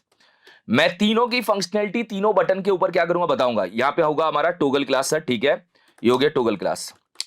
पहले कॉन्सेप्ट समझिए, फिर हम टास्क आराम से कर लेंगे, जिससे आपको कहीं भी कोई दिक्कत नहीं होगी। अब देखिए मुद्दा यह है कि एक और बटन बना रहा हूं यहां पे, जिसमें मैं सीएसएस की प्रॉपर्टी अप्लाई करूंगा। मैं बटन ले लेता हूं, यहां पे सीएसएस लिख लेता हूं कि कोई प्रॉपर्टी ऐड करने का काम करना है। अब मैंने ये बनाए हैं 4 बटन, और इसको मैं लाइव सर्वर पे क्या कर रहा हूं, मूव कर रहा हूं। ये मेरा लाइव सर्वर आ चुका है एक बार यहां पे, चलिए ठीक है। और मैं यहां पे बना रहा हूं एक पैराग्राफ, ठीक है। अब पैराग्राफ में मैंने लिप्सम कंटेंट ले लिया, लिप्सम कंटेंट जो आपके यहीं से आ जाएगा, और इसको यहां से मैंने क्या कर दिया, बंद कर दिया। चलिए, मतलब रैप करके इसको तोड़ दिया, नीचे आ गया। अब मुद्दा यह है, मैं एक एक करके बताता हूं। जैसे पहले बटन के ऊपर मुझे क्या करना है, कि जब आप पहले बटन पे क्लिक करोगे तो मैं चाहता हूं कि इसके ऊपर आप कोई सीएसएस की प्रॉपर्टी अप्लाई करके दिखाओ। तो सीएसएस की प्रॉपर्टी अप्लाई करने का मतलब क्या है सर, जैसे मैं चाहता हूं कि आपने यहां पे स्टाइल लिखा, और स्टाइल में लिखा कलर कॉलन रेड। अब ये जो कलर कॉलन रेड है ये पहले से आ जाएगा, मगर मेरा ये कहना है कि भाई ये काम आप करो, आप इस बटन के क्लिक पे करो। ये काम आपको बटन के क्लिक पे क्या करना है, प्रोसेस करना है। तो हम क्या करेंगे, हम यहां पे स्क्रिप्ट टैग का यूज करेंगे। सबसे पहले क्या करेंगे, पहले बटन को टारगेट करेंगे, आईडी दे देते हैं। चलिए हम इसको क्या करते हैं, एक आईडी दे देते हैं। और मैंने यहां पे आईडी में भी सीएसएस लिख दिया, कुछ भी आईडी दे सकते हैं, ऐसा नहीं है जो मैंने दी है वही देना, आप अपने हिसाब से कोई भी आप आईडी दे सकते हैं। तो मैंने यहां पे लिखा है BTN1, नाम दे देता हूं, जैसे आपको पता रहा है कि बटन 1 लेने वाला हूं। डॉक्यूमेंट डॉट क्वेरी सेलेक्टर, और क्वेरी सेलेक्टर में मैं पास करूंगा है सीएसएस, किसकी, क्योंकि इसकी आईडी क्या है सीएसएस, ठीक है सर। ओके हो गया। अब मुद्दा यह है कि इस बटन के ऊपर ऐड इवेंट लिस्नर लगाना है। लिसनर का मतलब है ये सुनेगा और क्लिक करने का काम करेगा, ऐड इवेंट लिसनर। हमने बोला कि आप लिसन करो और इसके ऊपर क्लिक करो। क्लिक करके करना क्या है, इस फंक्शन को आप हिट कर देना। ये जो हमने एरो फंक्शन लिया है, जो हमने कॉलबैक फंक्शन लिया है, इसको हिट कर देना। एक बार हम चेक करते हैं हमारा फंक्शन काम कर रहा है क्या, अलर्ट करते हैं। और अलर्ट में हमने यहाँ पे हेलो लिखा, और हेलो लिख के मैं गया और यहाँ पे चेक करता हूं सर काम कर रहा है हमारा फंक्शन। इसके ऊपर क्या कर रहा है, प्रोसेस कर रहा है, कहीं दिक्कत नहीं है। अब मुद्दा यह है कि पैराग्राफ के ऊपर आपको काम करना है। तो पैराग्राफ के ऊपर काम करने के लिए पैराग्राफ टैग को भी ले लो आप। मैंने यहाँ पे पैरा एलिमेंट करके क्या किया, ले लिया एक बार पैरा एलिमेंट, और यहां लिखा डॉक्यूमेंट, ठीक है, डॉक्यूमेंट डॉट क्वेरी सेलेक्टर। और क्वेरी सेलेक्टर का यूज करके हमने लिया P। अब P मतलब पैराग्राफ टैग आ जाएगा टारगेट होके सर। क्वेरी सेलेक्टर लिया है, क्वेरी सेलेक्टर ऑल का टास्क थोड़ा सा आगे होने वाला है, अभी क्वेरी सेलेक्टर पे हम काम कर रहे हैं, ठीक है सर। अब मुद्दा यह है कि आप मुझे बताइए कि एक बार ये कैसे प्रोसेस कर रहा है। मुझे इसके ऊपर कोई सीएसएस की प्रॉपर्टी लगानी है। देखो आप लोग ना कहीं कंफ्यूज मत होना, ये है बटन को टारगेट करने वाला पार्ट, ये है पैराग्राफ को टारगेट करने वाला पार्ट। पैराग्राफ जो है इस वेरिएबल में टारगेट होके आ गया, आपको इस पैराग्राफ एलिमेंट को यहां लेना है, लेके बोलना है कि इसके ऊपर हमें इनलाइन सीएसएस लगानी है। तो पैराग्राफ एलिमेंट जो है वो पी टैग की बात कर रहा है। डॉट स्टाइल जो होता है वो बताता है कि आप इसके ऊपर कोई इनलाइन सीएसएस लगाने वाले हो। डॉट स्टाइल फिक्स कीवर्ड है पैराग्राफ एलिमेंट के अंदर। डॉट स्टाइल मतलब ये आप मान लीजिए आपके ऑब्जेक्ट की क्या है, की है, और ये स्टाइल इसी स्टाइल की बात कर रहा है। जो स्टाइल मैंने लगाया इसी स्टाइल की क्या कर रहा है, बात कर रहा है। इसको यहां से हम गायब करते हैं, इसकी बात कर रहा है, इसको हटा देते हैं, इसी की बात कर रहा है। स्टाइल डॉट, आपको कौन सी प्रॉपर्टी लगानी है? आपने बोला कलर करना, कलर, और फिर इसके बाद बताइए कौन सा कलर चाहिए, रेड। ये हो गया सर हमारी पहली प्रॉपर्टी। फिर सर एक और प्रॉपर्टी लगानी होगी, तो फिर सेम है पैराग्राफ एलिमेंट, ठीक है, पैराग्राफ एलिमेंट के ऊपर फिर स्टाइल और डॉट, आपको क्या लगाना है? जैसे दो वर्ड की प्रॉपर्टी होगी तो उसको कैमल केस में लिखना पड़ेगा, सजेशन में भी आ जाएगा कि सर बैकग्राउंड कलर दे दो आप। बैकग्राउंड कलर आप एक काम करो, रेड के समय येलो कर दो, तो इसका बैकग्राउंड येलो हो जाएगा। अब आप कोई भी प्रॉपर्टी पैराग्राफ पे प्रोसेस कर सकते हैं, ये बस एक समझाना था, जाके देख लेते हैं। राइट क्लिक करते हैं, इंस्पेक्ट करते हैं, ये पी टैग अभी खाली पड़ा है, बिल्कुल हम यहां पे क्या करते हैं देख लेते हैं कि अभी पी टैग के ऊपर कोई प्रॉपर्टी नहीं अप्लाई है। मैं इस पे क्लिक करता हूं, क्लिक करते ही देखिए यहां पे दो प्रॉपर्टी आ गई, कलर रेड और बैकग्राउंड कलर येलो, और ये दोनों प्रॉपर्टी यहां पे दिखने लग गई। तो कोई भी सीएसएस की प्रॉपर्टी अप्लाई करने का ये सिंपल सा तरीका है। अगर आप यहां पे डोम को यूज कर रहे हैं और डोम को यूज करके आप चाहते हैं कि कोई सीएसएस की प्रॉपर्टी अप्लाई हो, तो ये तरीका है। अब बात करते हैं कि सर क्लास एडिंग का काम करना है तो कैसे करेंगे। क्लास ऐड करने से पहले रूल नंबर 1, आपको पहले से क्लास बनानी पड़ेगी। मतलब ये जावास्क्रिप्ट आपको ऐड करने की फंक्शनैलिटी देगा, मगर ऐसा थोड़ी होगा कि इसको पता चलेगा इसके ऊपर आप कोई क्लास जो ऐड करने वाले वो बना देगा, नहीं। आपको यहां पे अपने स्टाइल के अंदर क्लास बनाइए, वो क्लास जावास्क्रिप्ट रन टाइम पे ऐड करवा देगा। जब आप बटन पे क्लिक करेंगे रिमूव करवा देगा। तो मैंने एक एक्टिव पैरा नाम से एक क्लास लिया है। अब मैंने इसके अंदर कलर दे दिया रेड, हमने क्या किया फॉन्ट का साइज दे दिया, यहां पे फॉन्ट का साइज क्या दे दिया 30 पिक्सल, मैंने इसका बैकग्राउंड कलर दे दिया येलो, मैंने इसके अंदर पैडिंग दे दी, ठीक है, मैंने इसके अंदर क्या किया पैडिंग दे दिया 20 पिक्सल। तो ये जो क्लास है ये क्लास मैंने बनाई है। अब मैंने बनाने का मतलब ये अप्लाई तो नहीं हुई, जैसे अगर मैं यहां पे जाके अप्लाई करूं तो अप्लाई हो जाएगा, मगर मुझे ये अप्लाई यहां पे नहीं करना, ये अप्लाई हो गया। मैं चाहता हूं ये जो मैं अप्लाई करूं वो मैं इस बटन के क्लिक पे करूं। ये जो बटन है, जब मैं इस बटन पे क्लिक करूंगा तो वो जो क्लास मैंने बनाई है वो इस पैराग्राफ में लेके आनी है। ये काम हमें यहां पे क्या करना है, प्रोसेस करना है। इसके लिए दूसरे बटन को टारगेट किया जाए, तो मैं इसको आईडी दे रहा हूं ऐड क्लास। भाई कोई भी आईडी दे सकते हो, मैंने जो दिया वो जरूरी नहीं है, आप ऐड नाम रख दो, इसका कोई फर्क नहीं पड़ता। अब आप इस बटन को टारगेट कर लीजिए सर, कौन सा बटन, लेट btn2, btn2 नाम आप दे रहे हो, हाँ मैं दे रहा हूं, आप कुछ भी नाम दे सकते हो। डॉक्यूमेंट, ठीक है, डॉक्यूमेंट हमारा एक क्या है प्री डिफाइंड ऑब्जेक्ट है। क्वेरी सेलेक्टर का यूज करना है और यूज करके आपको पहुंच जाना है इसके ऊपर। किसके ऊपर पहुंच जाना है, ये सर ये रहा, इसके ऊपर हैश का पास करके इसके ऊपर पहुंच जाना है। ठीक है सर पहुंच गया। अब इसके ऊपर आप क्या चाहते हो, एड इवेंट लिस्नर लगाना चाहता हूं, एड इवेंट लिस्नर। तो एड इवेंट लिस्नर का यूज करके हमने बोला क्लिक करना है, हमें क्लिक करना है, क्लिक तो हमें करना ही है, और साथ में एक एरो फंक्शन भी प्रोसेस करना है। ये एक एरो फंक्शन है जो प्रोसेस हो जाएगा इसके साथ में। अब अलर्ट करके देखते हैं कि क्या हमारा फंक्शन चल रहा है। अगर हमारा फंक्शन चल रहा है तो आगे की कहानी लिखेंगे, चल रहा है सर कोई दिक्कत नहीं है। अब आपका काम है पैराग्राफ एलिमेंट, पैराग्राफ एलिमेंट जो है यहां से उठा लेंगे, इसके ऊपर वो क्लास ऐड करना। अब काम आएगा आपका क्लास लिस्ट ऑब्जेक्ट। देखो पैराग्राफ जो एलिमेंट है वो इसकी बात कर रहा है, किसकी, इस पी टैग की बात कर रहा है। इसके ऊपर आपको कोई क्लास लगानी है, वो क्लास लगाने के लिए आपको पैराग्राफ एलिमेंट के साथ में जोड़ना पड़ेगा क्लास लिस्ट। तो यहां लिखना पड़ेगा पैराग्राफ एलिमेंट डॉट, डॉट लगा के, क्लास लिस्ट एक ऑब्जेक्ट है, डॉट क्लास लिस्ट। बस ये जो क्लास लिस्ट है ये किसी एलिमेंट के ऊपर काम करेगा। अब वो बटन भी हो सकता है, वो पैराग्राफ भी हो सकता है, वो डिव भी हो सकती है, वो सेक्शन भी हो सकता है, वो हेडर भी हो सकता है, किसी के ऊपर भी काम कर सकते हो। तो जो मैंने paragraph element dot class list लिखा है, इसका मतलब है पैराग्राफ एलिमेंट के ऊपर क्लास लिस्ट का यूज करना है, और इसके बाद लिखना है डॉट ऐड। ऐड है हमारा फंक्शन। क्या सर ये लाइन लिखेंगे हमारी क्लास ऐड हो जाएगी? नहीं भाई नहीं ऐड होगी। अभी आप पहुंचे हो पैराग्राफ पे, पैराग्राफ से आपने क्लास लिस्ट को बुलाया, आपने ऐड फंक्शन को कॉल किया, मगर इसके बीच में आपने बताया ही नहीं कि कौन सी क्लास ऐड करनी है। तो हम यहां पे सिंगल कोटेशन में उस क्लास का नाम देंगे जो हमें ऐड करनी है। ये लो एक्टिव पैरा। तो ये जो एक्टिव पैरा है ये जाके हमारी उसके ऊपर क्या होगी, ऐड हो जाएगी एक्टिव पैरा। तो पैराग्राफ एलिमेंट जो है वो बात कर रहा है सर इस पी टैग की। क्लास लिस्ट है जो हमारा जावास्क्रिप्ट का ऑब्जेक्ट है, ऐड हमारा फंक्शन है जिसको एक्टिव पैरा चाहिए वो ऐड कर देगा। जाके चेक करिए सर ऐड हो गई, क्या ऐड हो गई भैया। राइट क्लिक करके इंस्पेक्ट करके जाके देखिए यहां पे आपकी एक्टिव पैरा नाम से क्लास क्या हो गई है, ऐड हो गई है सर, हो गई, बढ़िया शानदार ऐड हो गई। अब हम रिमूव पे क्या चाहते हैं, इस क्लास को रिमूव करना। रिमूव क्लास किसी भी क्लास को रिमूव करने का काम करता है। तो रिमूव क्लास वाले बटन को भी एक आईडी दे सकते हैं, आईडी दे सकते हैं। हमने एक आईडी दी है रिमूव क्लास, ठीक है, केवल समझाने के लिए दे रहा हूं मैं, आप आईडी कुछ भी दे सकते हैं। यहां जाते हैं और यहां पे BTN हम क्या करते हैं 3 टारगेट कर लेते हैं। ये हमारा BTN 3 टारगेट हो जाएगा और आईडी क्या है उसकी रिमूव क्लास। यही हमने क्या किया आईडी दिया आप लोगों को पता है। इसके ऊपर सेम कॉपी पेस्ट कर लेता हूं ये कोड नीचे लिख देते हैं हम केवल ये बोलते हैं कि BTN 3 के ऊपर आपको क्लिक करना है, बटन 3 के ऊपर क्लिक करना है और पैराग्राफ एलिमेंट के ऊपर क्लास लिस्ट का ही यूज करना है। बस आपको यहां से रिमूव करना है। रिमूव का मतलब ये होता है कि जो क्लास हमने यहां से ऐड करी थी हम चाहते हैं कि जब हम तीसरे बटन पे क्लिक करेंगे वो क्लास रिमूव हो जाए। तो ये एक तरह से आप यहां क्लिक करोगे तो ऐड हो जाएगा और जब आप यहां क्लिक करोगे रिमूव हो जाएगा, क्योंकि मैंने इस बटन के क्लिक पे क्या किया है रिमूव की फंक्शनैलिटी डाली है और इस बटन के क्लिक पे ऐड की फंक्शनैलिटी डाली है। तो रिमूव क्लास का काम है भैया कि आपकी जो क्लास है उसको रिमूव कर देना।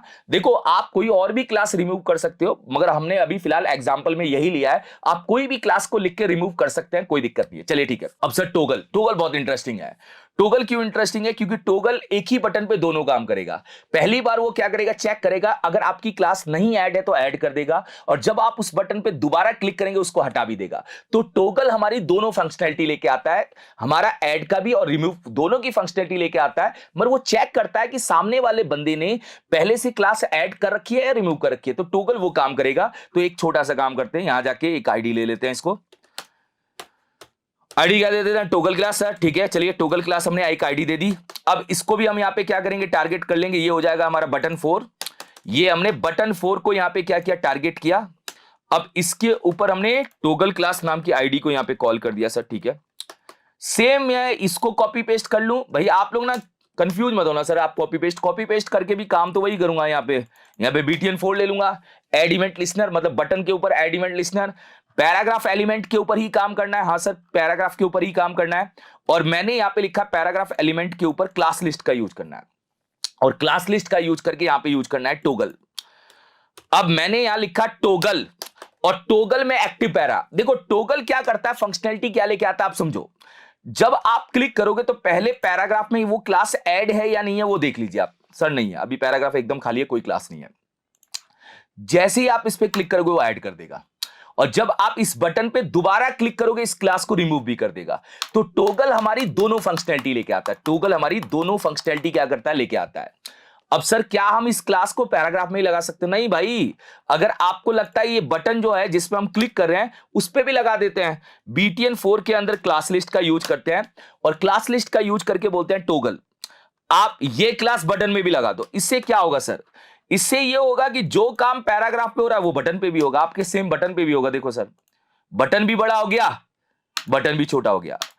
तो आप क्लास को किसी भी एलिमेंट पे ऐड और रिमूव कर सकते हो, वो आपके ऊपर फंक्शनैलिटी है कि आप कहां ऐड करना चाहते हैं। तो मैंने आपको सबसे पहले बताया कि कोई इनलाइन CSS कैसे ऐड होगी जावास्क्रिप्ट के थ्रू, वो हमने यहां पे समझा कि डॉट स्टाइल का यूज करके कर सकते हैं। कोई क्लास को ऐड कैसे करेंगे जावास्क्रिप्ट के थ्रू, क्लास लिस्ट का ऐड फंक्शन है। कोई क्लास रिमूव कैसे करेंगे, क्लास लिस्ट का रिमूव फंक्शन है। और कोई क्लास का यूज करके हम कोई चीज टोगल कैसे करेंगे, एक बार ऐड करेंगे एक बार रिमूव करेंगे, ये फंक्शनैलिटी कैसे करेंगे ये मैंने आपको बताया। अब हम बनाते हैं लॉगिन मॉडल, हमारा जो एग्जाम्पल है, क्योंकि हमने वो समझ लिया जिससे हम वो एग्जाम्पल बनाएंगे। तो हम यहां पे एक फाइल देते हैं login model, login model .html। ये लॉगिन मॉडल जो है इस टाइप के मॉडल को हम ऑफ कैनवास भी बोलते हैं। जैसे आप इस पे क्लिक करोगे ये लेफ्ट टू राइट स्लाइड होके आएगा, ये एक ऑफ कैनवास मॉडल भी है। अब मुद्दा ये है कि इसको बनाने के लिए ना आपको थोड़ा CSS का कॉन्सेप्ट भी आना चाहिए। जावास्क्रिप्ट का काम है कोई चीज राइट में है उसको लेफ्ट में थोड़ा लेके आना, मतलब राइट से खिसका के यहां लेके आना। वो काम हमारा जावास्क्रिप्ट बहुत बेहतरीन तरीके से करेगा, कहीं दिक्कत नहीं आएगी। मगर मेन जो आप फंसोगे वो होगा CSS का कॉन्सेप्ट। तो सबसे पहले हम ये बॉक्स को क्या करते हैं बनाना सीखते हैं। मान लीजिए ये जो बॉक्स आप बना रहे हो ये लगभग मान लेते हैं 400 पिक्सल के आसपास है इसकी विड्थ और हाइट है 100 VH। तो कैसे बनेगा वो देखेंगे। बटन आप कहीं भी बना लो, देखो बटन को आप कहीं भी रख सकते हो। मैं बटन को यहां रख के क्लिक करूं, बटन तो कुछ भी हो सकता है, मगर वो जो टास्क है वो टास्क होगा कैसे। तो मैं एक काम करता हूं, HTML टैग ले लेता हूं, यहां पे मैं बटन ले लेता हूं और बटन के ऊपर मैंने ले लिया लॉगिन। क्या लिया? लॉगिन। और मैं इसको यहां से जाके क्या करता हूं, रन कर लेता हूं। चलिए ये हमारा बटन यहां से क्या हो गया, रन आ चुका है। तो बटन आ चुका है, इसके क्लिक पे वो मॉडल खोलना है। भाई डिजाइन आप कर लेना बटन का, बटन के डिजाइन पे मैं ध्यान नहीं दे रहा हूं, मैं मॉडल के कॉन्सेप्ट पे ध्यान दे रहा हूं। तो मॉडल की UI आपको यहां बनानी पड़ेगी। यहां आप मॉडल की UI बनाएंगे, आप एक डिव लेंगे और डिव के अंदर आप एक क्लास दे देंगे लॉगिन मॉडल।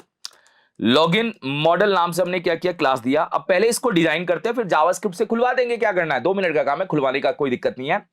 लॉगिन मॉडल को बनाने के लिए आप यहीं पे स्टाइल का यूज कर लीजिए, कर लेते हैं सर, कोई दिक्कत नहीं है। Dot login model, okay.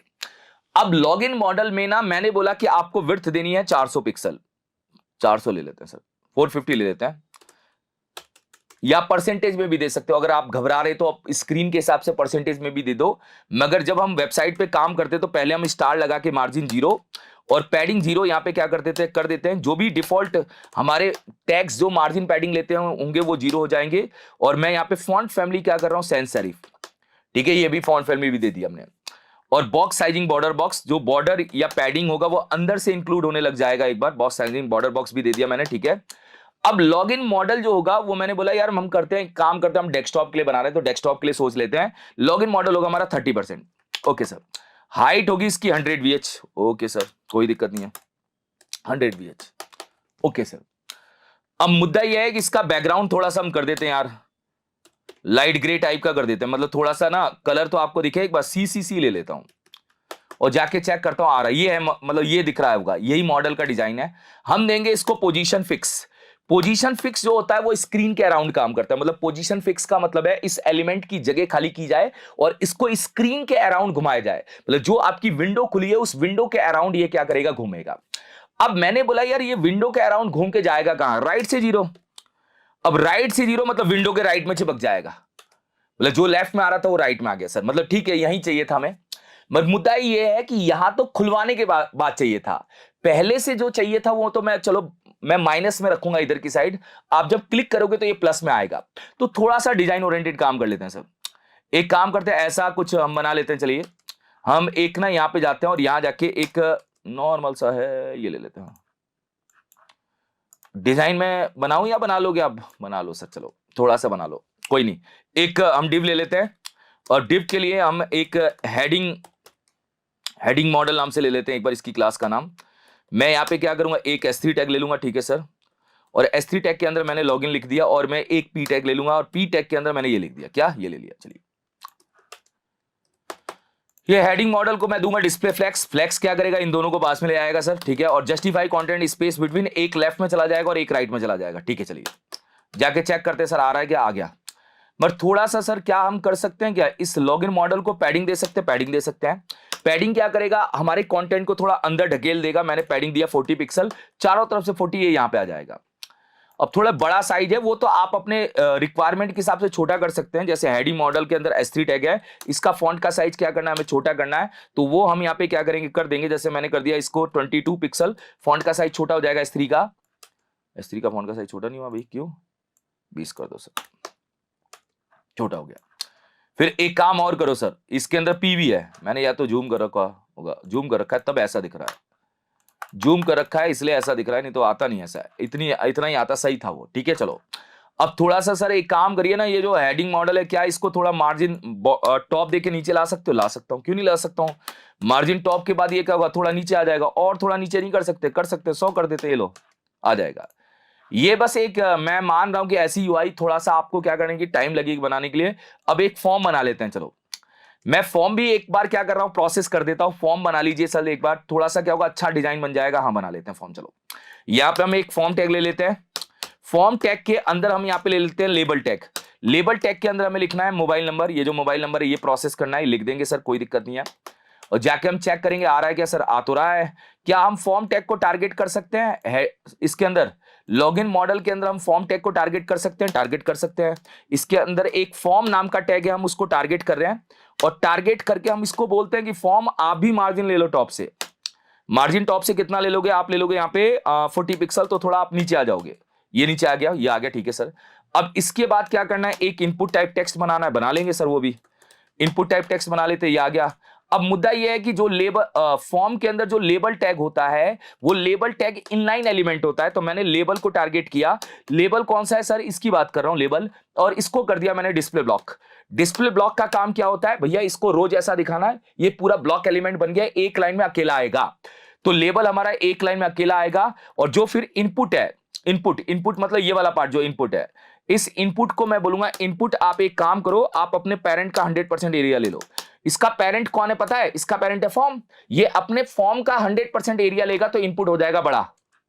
हाँ सर बिल्कुल सही है, बड़ा हो गया। क्या आप इसको हाइट दे सकते हो? हाइट भी दे सकता हूं 40 पिक्सल। क्या आप इसको बॉर्डर रेडियस दे सकते हो? रेडियस भी दे सकता हूं 5 पिक्सल। ओके, और ये ऐसा आ जाएगा।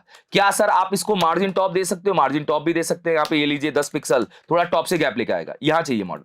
अब देखो डिजाइन को मैं उतना बेहतर तो नहीं बना रहा, मगर ठीक है मैं आपके सामने एक लुक दे रहा हूं जिससे आपको फील आए कि हम मॉडल बना रहे हैं। ठीक है सर, अब मैं यहां पे जाके एक बटन ले लेता हूं, बटन जिसमें हमें क्या करना पड़ेगा वो लिखना पड़ेगा। सर क्या लिखना है एक बार जाके देख लेते हैं। ये लिखना है लॉगिन। ठीक है, ये लॉगिन ये लिख लेते हैं सर, कोई दिक्कत नहीं है, आ जाएगा। अब बटन भी यहां पे आ रहा है सर। अब बटन को भी टारगेट कर सकते हो, क्यों नहीं कर सकता हूं बटन को टारगेट? यहां पे लिखूंगा बटन टैग। अब बटन टैग को बोलूंगा विड्थ 100%, वो भी अपने पेरेंट का 100% ले लेगा। इसको भी मार्जिन दे दूंगा टॉप, ये मार्जिन टॉप से क्या करेगा नीचे आ जाएगा। हाइट दे दूंगा इसको 40 पिक्सल, ये भी हाइट ले लेगा। और इसको बैकग्राउंड दे दूंगा मैं ब्लू। ब्लू ना देके आपका जो बैकग्राउंड यहां लगा वो निकाल लो आप, ये लो जो भी बैकग्राउंड यहां लगा है उसको निकाल के आप लगा दो आप एक बार। ये लो, ये बैकग्राउंड का कलर ले लो, ये बैकग्राउंड का कलर है, यहां से कॉपी करते हैं और कॉपी करके हम इसके बैकग्राउंड में क्या करते हैं लगा देते हैं। ये लीजिए डन, ये हो गया सर एकदम बढ़िया। कलर आप इसका व्हाइट कर दीजिए तो भी हो जाएगा, कोई दिक्कत नहीं है, व्हाइट सर। और फॉन्ट का साइज आपको क्या करना है बढ़ा देना है। फॉन्ट का साइज मैंने यहाँ पे बढ़ा के क्या कर दिया, फॉन्ट का साइज हम बढ़ा देते हैं, बढ़ा के हमने कर दिया यहाँ पे 30 पिक्सल, ये 30 पिक्सल हो जाएगा। ओके 30 ज्यादा हो गया, 20 कर देते हैं। हाइट हटा दो, छोड़ो हाइट मत लो। अब हाइट मत लो तो आप पैडिंग से इसकी हाइट को इंक्रीज करो। पैडिंग दो 20 पिक्सल, 0 पिक्सल, टॉप और बॉटम से 20। ये हाइट को क्या करेगा अंदर की साइड से इंक्रीज कर देगा। ज्यादा बड़ा हो गया सर 15 पिक्सल दे दीजिए, कोई दिक्कत नहीं। 15 भी ज्यादा है 10 दे दीजिए तो भी कोई दिक्कत नहीं है। ठीक है, अब बॉर्डर नन कर दीजिए। बॉर्डर नन जो डिफॉल्ट बॉर्डर आता है उसको गायब करिए बटन का सर। ठीक है, तो बटन का डिफॉल्ट बॉर्डर गायब, बन गया सर, ठीक ठाक बन गया है। ठीक है, हमारा काम चल जाएगा, कोई दिक्कत नहीं है। अब ये बनाना है तो ये भी बनाऊं मैं, बताओ एक बार। पर मुझे नहीं लग रहा कि ये जो है ना ये काम आपका HTML CSS का है, आप आराम से क्या कर सकते हो यार, खुद ही प्रोसेस कर सकते हो। मतलब मुझे नहीं लग रहा कि मेरी कोई जिम्मेदारी होनी चाहिए इसको बनाने के लिए, आप खुद ही क्या कर सकते हो, प्रोसेस कर सकते हो। मगर कर दो सर, फिर भी लो मैं कर देता हूं। फॉर्म मॉडल के अंदर मैंने अभी क्या लिया, P नाम का टैग लिया है। इसको भी मार्जिन क्या दिया जाए, मार्जिन टॉप दिया जाए सर। मार्जिन टॉप से 15 पिक्सल दिया जाए और ये नीचे आ गया थोड़ा 15 ना 20 कर दिया जाए, थोड़ा और नीचे आ जाएगा सर। ओके, और क्रिएट मॉडल पे क्रिएट अकाउंट पे तो एक पेज खुलेगा, कोई नहीं, इसको डाल देंगे एक एंकर टैग में। इसको हम क्या करेंगे, एक एंकर टैग में डाल देंगे। एंकर टैग क्या करता है, ये पेज को लिंक करने का काम करता है। ये ऑटोमेटिक डिफॉल्ट में क्या करेगा, ब्लू कर देगा। ये लीजिए, ये ऐसा आ जाएगा, मान लो कि यही मॉडल था। अब सर मॉडल को छुपाने का काम करिए। मॉडल पहले छुपा होना चाहिए, मॉडल दिखना नहीं चाहिए। तो मॉडल को छुपाने के लिए मैं आपको एक कॉन्सेप्ट बताना चाह रहा हूं। देखिए एक्चुअल में अभी जो हमारा मॉडल है, वो मॉडल हमारा इस विंडो के यहां पे आ रहा है, यहां पे। अब मैं विंडो के यहां पे क्यों आ रहा है, क्योंकि मैंने इसको राइट से 0 पिक्सल बोला है। अगर मैं इस मॉडल को माइनस में ढकेल दूं, माइनस में मतलब मैं इसको बोलूं कि ये बंदा राइट से 0 ना होके, जो मैंने राइट से 0 दिया है इसको राइट से 0 ना होके राइट से 500 पिक्सल कर देता हूं, कोई फर्क नहीं पड़ता। -500 पिक्सल मतलब बॉडी के अंदर धस जाएगा, मतलब बॉडी के राइट में चला जाएगा बिल्कुल, मतलब और राइट में जाना। माइनस वैल्यू क्या करती है, और राइट में या और पीछे की साइड ढकेलती है। तो अगर आप यहां पे जाके देखेंगे मॉडल गायब, और सर लेके आना हो तो क्या करना पड़ेगा भाई, लेके आने के लिए हम एक क्लास बना देंगे एक्टिव मॉडल या शो मॉडल करके। अब ये क्लास उसको लेके आने का काम करेगी। लेके आने के लिए कुछ नहीं करना, वापिस से आपको जो लेफ्ट से आपने माइनस में 500 रखा है, मैं इसको जाऊंगा और जाके बोलूंगा लेफ्ट से वापिस से 0 पिक्सल कर देना। मतलब माइनस के 500 को वापिस से 0 लेके आना है। अब माइनस के 500 को वापिस से 0 लेके आओगे, ये खुल जाएगा। और साथ में हम यहां पे दे देंगे ट्रांजिशन नाम की प्रॉपर्टी। हम ट्रांजिशन नाम की प्रॉपर्टी को देंगे 0.5s, लिखेंगे कि वो स्लाइड होता हुआ धीरे धीरे आएगा। अब ये क्लास ऐड हो गई इसके ऊपर, ये क्लास ऐड हो गई तो ये खुल जाएगा सर। राइट सॉरी, लेफ्ट थोड़ी देना था, राइट खुल गया सर। और ये क्लास हट गई तो गायब हो जाएगा, ऐड हो गई खुल जाएगा, हट गई गायब हो जाएगा। और यही काम करना है सर जावास्क्रिप्ट से। ये काम हम जावास्क्रिप्ट से करेंगे। ये क्लास हमने बना ली है। अब यहां पे सर एक और पॉइंट है मेरा, यहां पे आपके सामने एक क्रॉस का बटन भी है, क्रॉस भी ले आओ।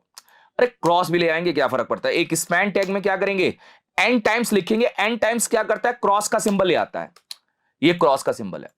अब क्रॉस का सिंबल क्या सर थोड़ा बड़ा हो सकता है, क्यों नहीं बड़ा हो सकता भाई? आपका लॉगिन मॉडल किसको लेके चल रहा है, स्पैन को लेके चल रहा है, 100% बड़ा हो सकता है। आप लॉगिन मॉडल के अंदर लिखेंगे स्पैन, और फॉन्ट के साइज को थोड़ा सा क्या करेंगे, बड़ा, और यहां पे मैंने बड़ा कितना किया, 30 पिक्सल, ये बड़ा हो जाएगा। इसके क्लिक पे हम बंद करेंगे और इसको एक और प्रॉपर्टी देंगे, कर्सर पॉइंटर। कर्सर पॉइंटर मतलब बताएगा पंजे का निशान कि आप इसको क्लिक पे बंद करने वाले हो। तो ये भी हो गया सर, अब हमें पता चल गया इसकी क्लिक पे बंद करना है। तो सबसे पहले खोलने का काम करना है, वो भी इस बटन के क्लिक पे। ये जो बटन है, कहां है भैया, ये बटन है, इस बटन को उठा के यहां रख रहा हूं। तो सबसे पहले इस बटन को टारगेट किया जाए। मैंने इसको नाम दिया है, आईडी दी है लॉगिन, तो मैं इस बटन को टारगेट करूंगा जावास्क्रिप्ट में। मैं स्क्रिप्ट टैग का यूज करूंगा, लेट लॉगिन बीटीएन, मतलब मैंने नाम दिया है लॉगिन बीटीएन। आप कुछ भी नाम यहां पे क्या कर सकते हैं, दे सकते हैं, लॉगिन बीटीएन। और मैंने यहां लिखा डॉक्यूमेंट डॉट क्वेरी सेलेक्टर का यूज करके पहले मैंने बटन को बुलाया हैज लॉगिन बीटीएन। ये हमारे बटन की जो आईडी है वो मैंने यहां दे दी, लॉगिन दे रखी है। ओके सर, ये हमारे बटन की आईडी है। बटन टैग आ चुका है हमारे पास। अब बटन टैग के ऊपर हम लगा देंगे add event listener. Add event listener लगा के हम बोलेंगे क्लिक, ठीक है सर। जैसे ही आप क्लिक करोगे, क्लिक करने के बाद ये एरो फंक्शन चलेगा, और ये एरो फंक्शन क्या करेगा, खोलने का काम करेगा। मगर खोलोगे किसको, पहले माइंड तो लगाओ, किसको खोलना है? खोलना है ये जो डिव है इसको, ये जो लॉगिन मॉडल है इसको खोलना है, ये तो हटा रहेगा।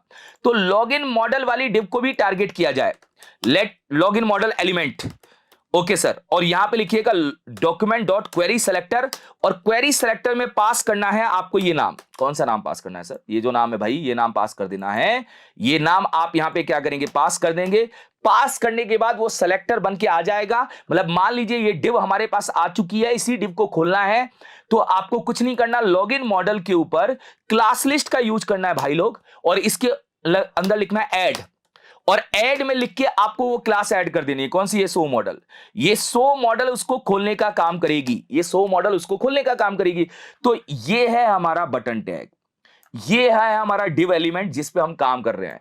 उसके ऊपर क्लिक करके हमें क्या करना है, लॉगिन मॉडल को क्लास लिस्ट के थ्रू ऐड करवाना है, और बोलना है कि शो मॉडल क्लास ऐड करिए, जो माइनस में पड़ा है उसको प्लस में ले आइए। अब होगा क्या कॉन्सेप्ट मैं बताता हूं। देखो, पहले राइट क्लिक करके इंस्पेक्ट चलते हैं। ये है हमारी डिव, देखो इसके अंदर एक ही क्लास ऐड है। मैं जब क्लिक करूंगा इसके अंदर दूसरी क्लास ऐड हो जाएगी। हो गई ऐड सर? लो मैं यहां से हटाता हूं, देखो हो गई ऐड सर। पर मुद्दा ये है सर, टॉप से चिपकी हुई नहीं आ रही, तो आपको एक और प्रॉपर्टी लगानी है यहां पे, टॉप से 0। ये लॉगिन मॉडल हमारे टॉप से क्या होगा, चिपका हुआ रहेगा बस। ये लीजिए, बिल्कुल सही है सर। पर आप इसके क्लिक पे बंद कैसे करोगे भाई? जो क्लास ऐड हुई है उसको रिमूव करवा दूंगा। तो ये हमने ऐड का काम किया। ऐसे ही मैं क्या करूंगा, इसको भी टारगेट कर लूंगा। किसको? इसको। लॉगिन मॉडल के अंदर जो स्पैन है इसको, ये स्पैन जो है सर वो क्या है हमारा भैया, स्पैन है बंद करने वाला बटन। मैं यहां पे लिखूंगा क्लोज बीटीएन। क्लोज बीटीएन का मतलब क्या है, जिसके ऊपर क्लिक करके हमें इसको क्लोज करना है। डॉक्यूमेंट डॉट क्वेरी सेलेक्टर, हमारा मॉडल है सर लॉगिन मॉडल, उसके अंदर एक स्पैन नाम का टैग है, स्पैन नाम का टैग है। ये स्पैन नाम का टैग हमें क्या निकाल के देगा, स्पैन नाम का टैग हमें ये निकाल के देगा। इसके क्लिक पे आपको बंद करना है, कुछ नहीं करना, यहां जाना है और जाके बोलना है क्लोज बीटीएन। आपको एक टास्क दिया जा रहा है, ऐड इवेंट लिस्नर को ऐड करिए, और यहां पे क्लिक करिए, और क्लिक करके एरो फंक्शन यहां पे प्रोसेस करिए। और प्रोसेस करने के बाद आपको एक छोटा सा काम करना है, ये लॉगिन मॉडल को खोलने का काम ये बटन कर रहा है। इसी कोड को कॉपी करके आप यहां पे रिमूव लिख दीजिए। रिमूव क्या करेगा, बोलेगा भाई जब मैं स्पैन पे क्लिक करूंगा इस क्लास को वहां से रिमूव कर दूंगा। तो रिमूव के कॉन्सेप्ट में ये होने वाला है कि जब आपकी क्लास रिमूव होगी ये वापस से राइट में भग जाएगा, माइनस में चला जाएगा। ये कॉन्सेप्ट लेके आएगा हमारा लॉगिन मॉडल का कॉन्सेप्ट। ये आया, इसके क्लिक पे गायब हो गया सर, ये आया और इसके क्लिक पे ये गायब हो गया। तो ये हमने बनाया एक लॉगिन मॉडल। और देखो, फंक्शनैलिटी ना बनाने के लिए सीएसएस की प्रॉपर्टी का भी पता होना चाहिए। अगर आपको सीएसएस की प्रॉपर्टी पता है तो आप फंक्शनैलिटी आराम से क्या कर सकते हो, डिजाइन कर सकते हो। तो मुझे नहीं लग रहा कि लॉगिन मॉडल में भी आपको कोई डाउट होगा, और ये भी प्रोसेस आपके सामने क्या हो गया, क्लियर हो गया। अब हम चलेंगे आगे की साइड, और हम आगे के टॉपिक पे क्या करेंगे, एंटर करेंगे, जो है हमारा ट्रैवर्सिंग मेथड्स। हमें ट्रैवर्सिंग के बारे में क्या करना, समझना ये क्या होता है, मतलब इसके थ्रू हम क्या कर पाएंगे। देखिए एक्चुअल में क्या है, ये मैं अभी डोम का मान लीजिए कोर कॉन्सेप्ट है। इसके बाद एडवांस भी आएगा, आप इसको देखिएगा, इसको आप लोग लाइक करिएगा। इसके बाद हम क्या करेंगे, एडवांस कॉन्सेप्ट लेके आएंगे। अगर आप लोग बोलेंगे तो हम एडवांस कॉन्सेप्ट जरूर लेके आएंगे, जिसमें बहुत सारे डेप्थ लेवल के और लॉजिक क्लियर किए जाएंगे। क्योंकि देखिए जो हम डोम कर रहे हैं ना, डोम के अंदर हम ऐड इवेंट लिस्नर का यूज करते हैं। अब जैसे इवेंट बबलिंग भी होता है एक, वो मैंने बताया नहीं है। फिर हम यहाँ पे इवेंट डॉट टारगेट का भी यूज कर सकते हैं। हम पूरी डिव के ऊपर क्लिक लगा के कुछ वर्क भी कर सकते हैं। जैसे एक छोटा सा एग्जांपल देता हूं, आने वाले पार्ट्स के अंदर मैं बता रहा हूं, आने वाले पार्ट्स के अंदर अगर हम चलेंगे, इसके अंदर मैं चाहूंगा कि मैं कुछ इस टाइप का लेआउट आप लोगों के सामने बनाऊं। इस टाइप का लेआउट जो गैलरी में है, गैलरी में जाते हैं। गैलरी में अगर आप देखेंगे तो मैं कर्सर करता हूं तो एक चीज क्या होती है, जिस साइड से मैं कर्सर करता हूं वहां से आती है। अगर मैं यहां से कर्सर करूंगा यहां से आएगी, अगर मैं यहां से कर्सर करूंगा यहां से आएगी। तो पॉइंट मेरा यह है कि मैं जहां से कर्सर करता हूं वो वहां से आती है। तो इसके लिए थोड़ा सा लॉजिक हम क्या करेंगे, बड़ा करेंगे। थोड़ा आगे की पार्ट में हम मिलेंगे आपसे, जिसमें मैं आप लोगों को लाइट बॉक्स बताऊंगा, जिसमें मैं आप लोगों को टैगिंग बताऊंगा, थोड़े से कॉन्सेप्ट को बड़ा करके। तो पहले आप इसको समझ लीजिए, जिससे आप थोड़े से क्या हो पाए, कनेक्ट हो पाए, डोम के प्रोसेस पे काम कर पाए। फिर हम आगे की साइड और बड़ा काम करने वाले हैं। चलिए हम ट्रैवर्सिंग को समझते हैं। देखिए ट्रैवर्सिंग का मतलब क्या होता है, ट्रैवर्सिंग का मतलब है कि भाई आप लोगों को चिल्ड्रन, पेरेंट, सिबलिंग, इनके बारे में समझना है। मैं इसको एक कॉन्सेप्ट से समझाना चाहता हूं। देखिएगा, आप कॉन्सेप्ट समझिएगा। मान लीजिए कि आपने एक डिव बनाया, मान लीजिए आपने क्या किया, एक डिव बनाया। इस डिव के अंदर आपने एक बटन लिखा और यहां पे लिखा सेव, ओके सर। फिर आपने एक हेडिंग लिया, H1 टैग लिया, और H1 टैग में आपने ऊपर की साइड लिखा है वेलकम, ओके सर। फिर आपने क्या किया, फिर आपने यहां पे क्या किया, यहां पे P टैग लिया और P टैग में आपने लिखा है वेलकम टू WS। अब मुद्दे की बात यह है कि सर जो यहां पे आपने डिजाइन बनाया, इसमें टोटल कितने टैग यूज किए, 4। एक ये डिव है, ये डिव भी है। और इस डिव के अंदर अगर आप देखेंगे, इस डिव के अंदर आपका क्या है, हेडिंग है, बटन है और पैराग्राफ है। तो मैं इस बटन को लेके चलता हूं। चलो मैं इस बटन से एग्जांपल समझाता हूं। ये जो बटन है, इस बटन के लिए जो है ना, अगर आप बोलोगे पेरेंट कौन है, पेरेंट एलिमेंट कौन है इस बटन के लिए, तो बटन के लिए जो पेरेंट एलिमेंट है वो ये डिव है। मतलब डिव जो है वो पेरेंट एलिमेंट है। तो हम बटन के थ्रू उसके पेरेंट पे जा सकते हैं। मैं ऐसा नहीं कह रहा हूं, मैं डिव के थ्रू भी बटन पे आ सकते हो। ट्रैवर्सिंग मेथड का मतलब यही होता है कि आप चाइल्ड से पेरेंट पे कैसे जाएंगे, पेरेंट से चाइल्ड पे कैसे जाएंगे, और चाइल्ड से उसके सिबलिंग पे कैसे जाएंगे। ये दोनों सिबलिंग्स हैं इसके, तो इन दोनों सिबलिंग्स को कैसे टारगेट करोगे। तो किसी एलिमेंट के थ्रू चाइल्ड, पेरेंट, चिल्ड्रन के प्रोसेस को समझना, वही आपका कहलाता है ट्रैवर्सिंग मेथड्स का कॉन्सेप्ट।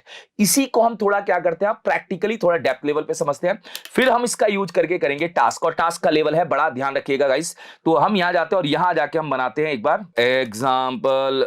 मैंने कहां तक बनाया था, 4। मैं यहां पे 5.html ले लेता हूं, ठीक है। चलिए अब मैंने HTML का यूज किया और HTML मैंने स्टार्ट किया, क्लोज किया। एक डिव ले लेते हैं समझाने के लिए, मुझे डिव तो बनानी पड़ेगी भाई।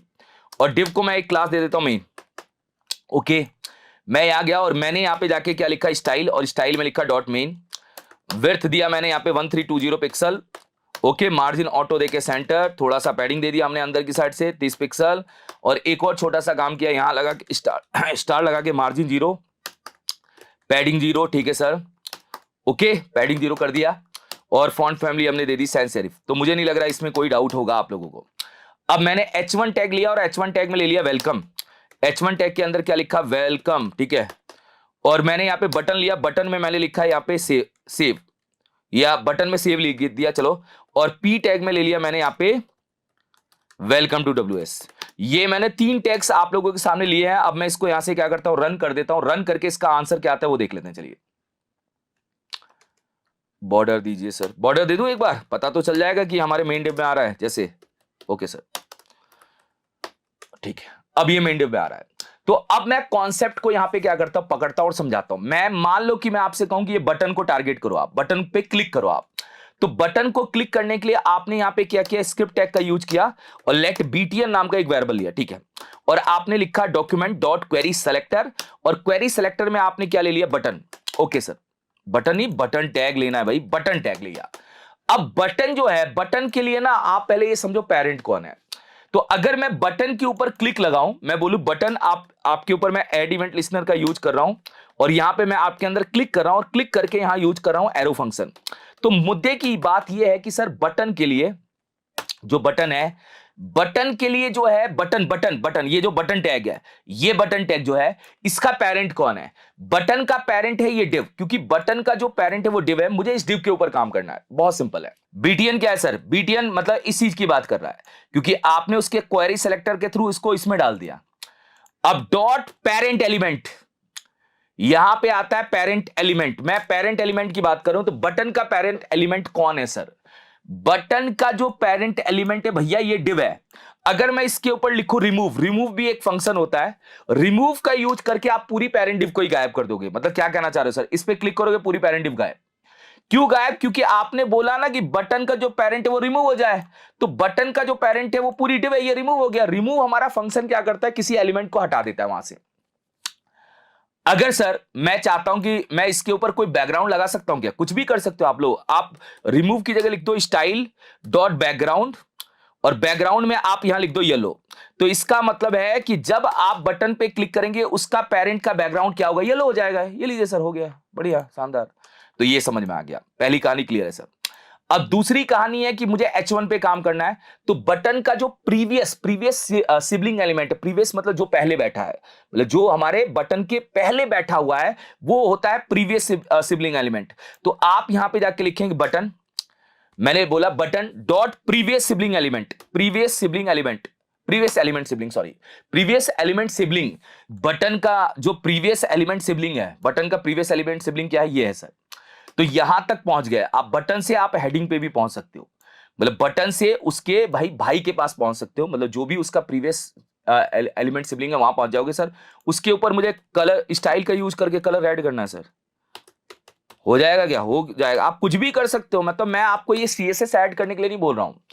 अगर आपको उसका इनर एस्टिमल उठाना है वो भी उठा सकते हो। जैसे सर आपने कलर ऐड किया, इसका मतलब क्या? ये कलर ऐड हो जाएगा, इसका कलर ऐड कर दिया। मैं चाहता तो उसका इनर एस्टिमल भी चेंज कर सकता हूं। जैसे बटन का जो प्रीवियस एलिमेंट सिबलिंग है उसका इनर एस्टिमल क्या हो जाए? Welcome to WS। तो इसका मतलब क्या है सर? इसका मतलब है कि आप चाहते हैं कि ये वेलकम हट जाए और उसकी जगह वेलकम टू WS आ जाए। ये भी हो जाएगा यार, मना थोड़ी करेगा ये लो, ये हो गया लो। तो आपको ये भी पता चल गया कि प्रीवियस एलिमेंट सिबलिंग क्या करता है भाई, उसके ऊपर वाली साइड तक पहुंचा देता है। चलिए, और एक होता है नेक्स्ट एलिमेंट सिबलिंग। तो मैं यहां पे button dot next element sibling का यूज करूंगा। नेक्स्ट एलिमेंट सिबलिंग क्या करता है? ये आपको ये टारगेट करने का ऑप्शन देगा, ये पैराग्राफ मिल जाएगा।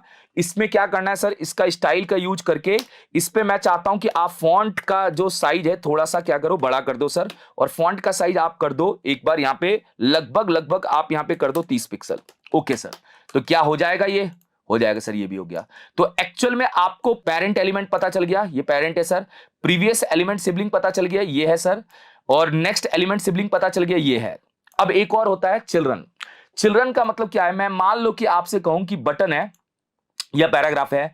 अब पैराग्राफ के अंदर ना यहां पे मान लीजिए एक पी टैग है, मतलब सॉरी एक बी टैग है। बी टैग में आपने क्या किया? 2 लिखा है, ठीक है। और यू टैग के अंदर आपने यहां पे क्या लिखा है? यू टैग के अंदर आपने यहां पे लिखा है WS, ठीक है सर, लिखा है। तो ये जो पैराग्राफ है, ये पैराग्राफ कहां से आ रहा है? ये अगर मैं btn dot next element sibling करूंगा यहां पे, और मैं अगर इसको कंसोल डॉट लॉग करूंगा, तो कंसोल डॉट लॉग में btn dot next element sibling में आपको क्या मिलेगा? राइट क्लिक करिए सर, कंसोल में जाइए, इस पे क्लिक करिए, और क्लिक करके जब आप देखेंगे तो ये नेक्स्ट एलिमेंट सिबलिंग में ये पूरा मिल जाएगा सर। अब इस पैराग्राफ के चिल्ड्रन कौन है? पैराग्राफ के चिल्ड्रन है बी और यू सर। तो आप इसके चिल्ड्रन तक भी पहुंच सकते हो, मतलब पैराग्राफ तक आप पहुंच गए। पैराग्राफ तक पहुंचने के लिए आपने क्या यूज किया? btn dot next element siblings. अब आपको पैराग्राफ के भी अगर चिल्ड्रन को निकालना है, सेम लाइन लिखनी है, डॉट चिल्ड्रन। चिल्ड्रन का क्या करेगा? आपको चिल्ड्रन निकाल के देगा। अब चिल्ड्रन में मिलेगी आप लोगों को नोड लिस्ट। नोड लिस्ट क्यों मिलेगी? क्योंकि चिल्ड्रन 2 होते हैं, नोड लिस्ट या एस्टिमल कलेक्शन, दोनों में से कुछ भी मिल सकता है। वैसे हम जाके यहां पे क्लिक करते हैं, क्या मिल रहा है सर? एस्टिमल कलेक्शन मिल गया। देखो पी टैग तो मिला, पर पी टैग के अंदर एस्टिमल कलेक्शन मिला जिसमें 0 पोजीशन पे बी पड़ा है और 1 पोजीशन पे यू पड़ा है। तो मैं यहां पे ये समझाना चाह रहा हूं कि अगर आपको इसके पैराग्राफ के दोनों चिल्ड्रन को उठाना है तो आपको btn dot next element sibling मतलब पैराग्राफ तक पहुंचना है, फिर चिल्ड्रन का यूज करके आप इन दोनों चिल्ड्रन को उठा सकते हो, ये एक एरे के फॉर्म में आ जाएंगे। ये भी आपको पता चल गया। एक और चीज होती है कि मान लो आपसे कहूं कि इस बटन के अंदर नेक्स्ट एलिमेंट सिबलिंग जो है, मैंने कंसोल डॉट लॉग किया और कंसोल डॉट लॉग करके यहां लिखा btn dot next element sibling यहां पे लिखा है, ठीक है सर। नेक्स्ट एलिमेंट सिबलिंग आपको क्या कर रहा है, पैराग्राफ को निकालने का काम कर रहा है, ठीक है सर कोई दिक्कत नहीं है। अब मैंने ये पैराग्राफ तक पहुंच जाएगा, इसके बाद जो मैंने यहां पे लिखा है डॉट, डॉट करके अगर मैंने यहां पे लिखा है last element child, last element child, ये लास्ट एलिमेंट चाइल्ड क्या निकालेगा, देखिए इस पैराग्राफ के अंदर कितने एलिमेंट है, कितने चिल्ड्रन है अपने, एक बी है सर और एक यू है, तो ये आपको यू टैग निकाल के देगा। इस लाइन से आपको यू टैग क्या होने वाला है, मिलने वाला है। अगर आप क्लिक करेंगे तो यू टैग मिल जाएगा। तो आपको ये जो बेसिक कॉन्सेप्ट था ट्रैवर्सिंग का वो क्लियर हो गया होगा। हम इतने ही बेसिक कॉन्सेप्ट को अभी समझते हैं और इसका यूज करके हम बनाते हैं अकॉर्डियन FAQ सेक्शन, जिससे आपको ये लॉजिक प्रॉपर लेवल पे क्या हो जाए, कनेक्ट हो जाए। तो ट्रैवर्सिंग्स के ये थोड़े से मेथड्स थे जो मैंने आप लोगों के सामने क्या किए, क्लियर किए, और आप इसको आसानी से पिक करके समझ पाए होंगे कि कैसे मैंने बटन का पेरेंट ढूंढा, कैसे मैंने बटन का प्रीवियस एलिमेंट सिबलिंग ढूंढा, नेक्स्ट एलिमेंट सिबलिंग ढूंढा, ये मैंने ढूंढा कैसे, ये पता चल गया होगा। चलिए अब हम FAQ के सेक्शन को क्या करेंगे, बनाएंगे। ये हमारी क्या एक बार सेक्शन है, हम इसी को क्या करते हैं, लेके चलते हैं, हम इसी को बनाने वाले हैं। जैसे इस क्वेश्चन के क्लिक पे ये आंसर खुलेगा, इस क्वेश्चन के क्लिक पे ये आंसर खुलेगा, इस क्वेश्चन पे क्लिक पे ये आंसर खुलेगा। देखिए इसमें हमारे थोड़े से लॉजिक बढ़ने वाले हैं, लॉजिक छोटा नहीं होगा क्योंकि हमारे मल्टीपल क्वेश्चन है, तो क्लिक करने का लॉजिक क्या बनेगा वो मैं पूरा आपको कॉन्सेप्चुअल बताऊंगा।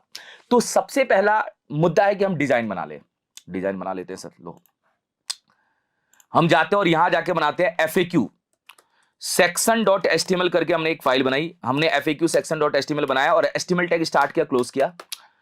भाई सबसे पहले मैं एक H1 टैग ले लेता हूं और H1 टैग में हेडिंग प्रोसेस कर देता हूं, ये बड़ी वाली हेडिंग आ जाएगी, ठीक है सर। अब मैं इसको लाइव सर्वर पे क्या करता हूं, मूव कर देता हूं। पहले हम डिजाइन बना रहे हैं, डिजाइन के बाद हम कॉन्सेप्ट पे आने वाले हैं, ठीक है। हम यहां पे स्टाइल का यूज करते हैं और स्टाइल का यूज करके स्टार लगा के मार्जिन 0, ठीक है, मार्जिन 0 हम यहां पे क्या करेंगे, प्रोसेस कर देंगे, और पैडिंग 0 भी हम यहां पे क्या कर देंगे, ऐड कर देंगे। फॉन्ट फैमिली भी क्या करेंगे, सैंस सेरिफ ले लेंगे, ये भी आपको पता चल जाएगा, ठीक है सर।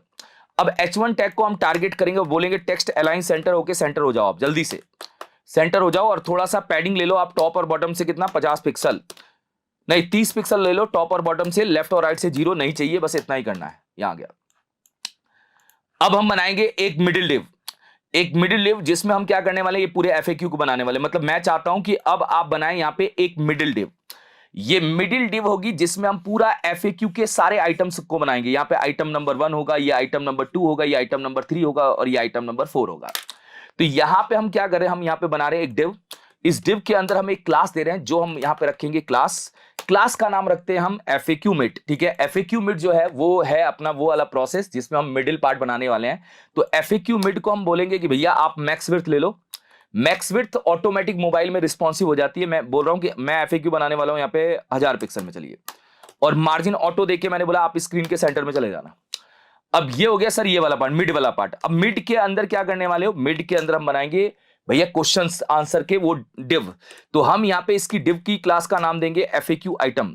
क्या नाम दे देंगे, FAQ आइटम्स। ये FAQ आइटम नाम की हमारी डिव होगी, जिसको हम यहाँ पे क्या करेंगे, एक बार बॉर्डर देंगे कि बॉर्डर देके ये क्या आ रहा है एक बार देख लेंगे कि 1 पिक्सल सॉलिड, ओके। और मैंने यहाँ पे क्या दिया, CCC, ये होता है लाइट ग्रे कलर। जाके चेक करते हैं आंसर आ रहा है सर, ठीक है। अब इसके अंदर आप S2 टैग का यूज करिए, और S2 टैग नहीं तो S3 टैग का यूज करिए, और S3 टैग में ये क्वेश्चन ले लीजिए। बोले S3 टैग के अंदर ये पहला क्वेश्चन ले लेते हैं, ये जो हमारा पहला क्वेश्चन आ रहा है ये कॉपी किया और कॉपी करके हमने यहां डाल दिया, और मैं P टैग ले लेता हूं, P टैग में हमारा आ जाएगा आंसर। ये मैंने डिव को कॉपी किया और कॉपी करके हमने इस डिव को भी यहाँ पे क्या मतलब इस कंटेंट को यहाँ पे पेस्ट कर दिया और रैप कर दिया। चलिए ये हमारा पहला क्वेश्चन आ गया, मैं इसी डिव को कॉपी करूंगा, पेस्ट करूंगा, और इसके बाद ये आ जाएगा हमारा दूसरा क्वेश्चन।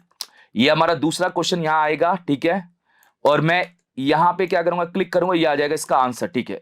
ये आ गया मेरा यहाँ पे इसका आंसर, ठीक है, ये भी आ जाएगा, ठीक है। फिर मैं कॉपी करूंगा यहाँ पे और पेस्ट करूंगा, ये मैं तीसरा क्वेश्चन ले लूंगा। मैं 4 क्वेश्चन पे ही लॉजिक लगा रहा हूं, बाकी के आप एक बार प्रोसेस कर लीजिएगा। मैं बस 4 क्वेश्चन पे आप लोगों को लॉजिकली क्या कर रहा हूं, बनाना चाह रहा हूं, फिट करना चाह रहा हूं कि वो वर्किंग कैसे हो रही है। और फिर हम ले लेते हैं यहाँ पे एक और चौथा क्वेश्चन, ये है चौथा क्वेश्चन, यहां से उठा लेते हैं। इन 4 क्वेश्चन के ऊपर ही हम FAQ के लॉजिक्स को क्या करेंगे, बनाएंगे। FAQ क्या होता है, जिसके क्लिक पे हमारे आंसर खुलते हैं, मतलब क्वेश्चन के क्लिक पे आंसर को क्या करते खोलते हो, ये होता है आपका FAQ। अब ये बन गया सर, अब इसको थोड़ा डिजाइन कीजिए, मैं डिजाइन करता हूं। डिजाइन करने के लिए मैं टारगेट करूंगा FAQ आइटम, और FAQ आइटम के अंदर है हमारा S3 नाम का टैग। अब S3 टैग किसको लेके चल रहा है, S3 टैग लेके चल रहा है क्वेश्चंस को, ये क्वेश्चंस है। तो मैं यहां पे दूंगा पैडिंग, ये थोड़ा पैडिंग ले लेगा, पैडिंग मैंने दे दिया 15 पिक्सल, थोड़ा पैडिंग ले लेगा सर, हो गया। और साथ में मैं यहाँ पे बैकग्राउंड दे दूंगा थोड़ा सा येलो ग्रीन, या जो येलो ग्रीन या हाँ येलो ग्रीन दे देते हैं, चलिए ऐसा आ जाएगा। ये क्वेश्चन है, ठीक है। अब मैं इसी के अंदर क्या करूंगा, मैं हर जो S3 टैग है मैं कंट्रोल डी कर रहा हूं, कंट्रोल डी से मैंने चारों S3 टैग को सेलेक्ट किया और इसके अंदर मैंने स्पैन का यूज किया और स्पैन में मैंने प्लस डाल दिया, क्योंकि मुझे प्लस भी चाहिए, यहां प्लस आ रहा है। अब प्लस को राइट साइड में लेके जाना है तो इसको हम बोलेंगे पोजीशन रिलेटिव, इसको क्या बोलेंगे, पोजीशन रिलेटिव, क्योंकि इसका जो चाइल्ड है वो है स्पैन, मैं उसको पोजीशन एब्सोल्यूट के कॉन्सेप्ट से राइट में लेके जाऊंगा। तो मैंने स्पैन को टारगेट किया। स्पैन किसकी बात कर रहा है सर, स्पैन इसकी बात कर रहा है, ये है स्पैन। और यहां जाके आप लिखोगे पोजीशन एब्सोल्यूट, और एब्सोल्यूट लिखने के बाद आप लिखोगे राइट से 0। ये राइट से 0 प्रोसेस हो जाएगा, यहां जाएगा और साथ में थोड़ा सा राइट से 10 कर देते हैं, ये यहां जाएगा। चलिए डन, बढ़िया, ये चाहिए हमें। और फिर सर ये जो आंसर आ रहा है, आंसर को भी थोड़ा गुड लुकिंग करना है, कोई नहीं। हमारा FAQ आइटम के अंदर है P नाम का टैग, P नाम के टैग का थोड़ा फॉन्ट का साइज बढ़ा दिया जाए, फॉन्ट का साइज 18 पिक्सल कर दिया जाए, ठीक है सर। और थोड़ी लाइन हाइट भी बढ़ा दी जाए, ये भी लाइन हाइट भी प्रोसेस कर दी जाए, ये 30 पिक्सल कर दी जाए। और थोड़ा पैडिंग भी इसके अंदर दे दिया जाए कि थोड़ा गैप लेके आ जाएगा, कुछ इस टाइप से हमारे आंसर आ जाएंगे, ठीक है सर, बिल्कुल शानदार।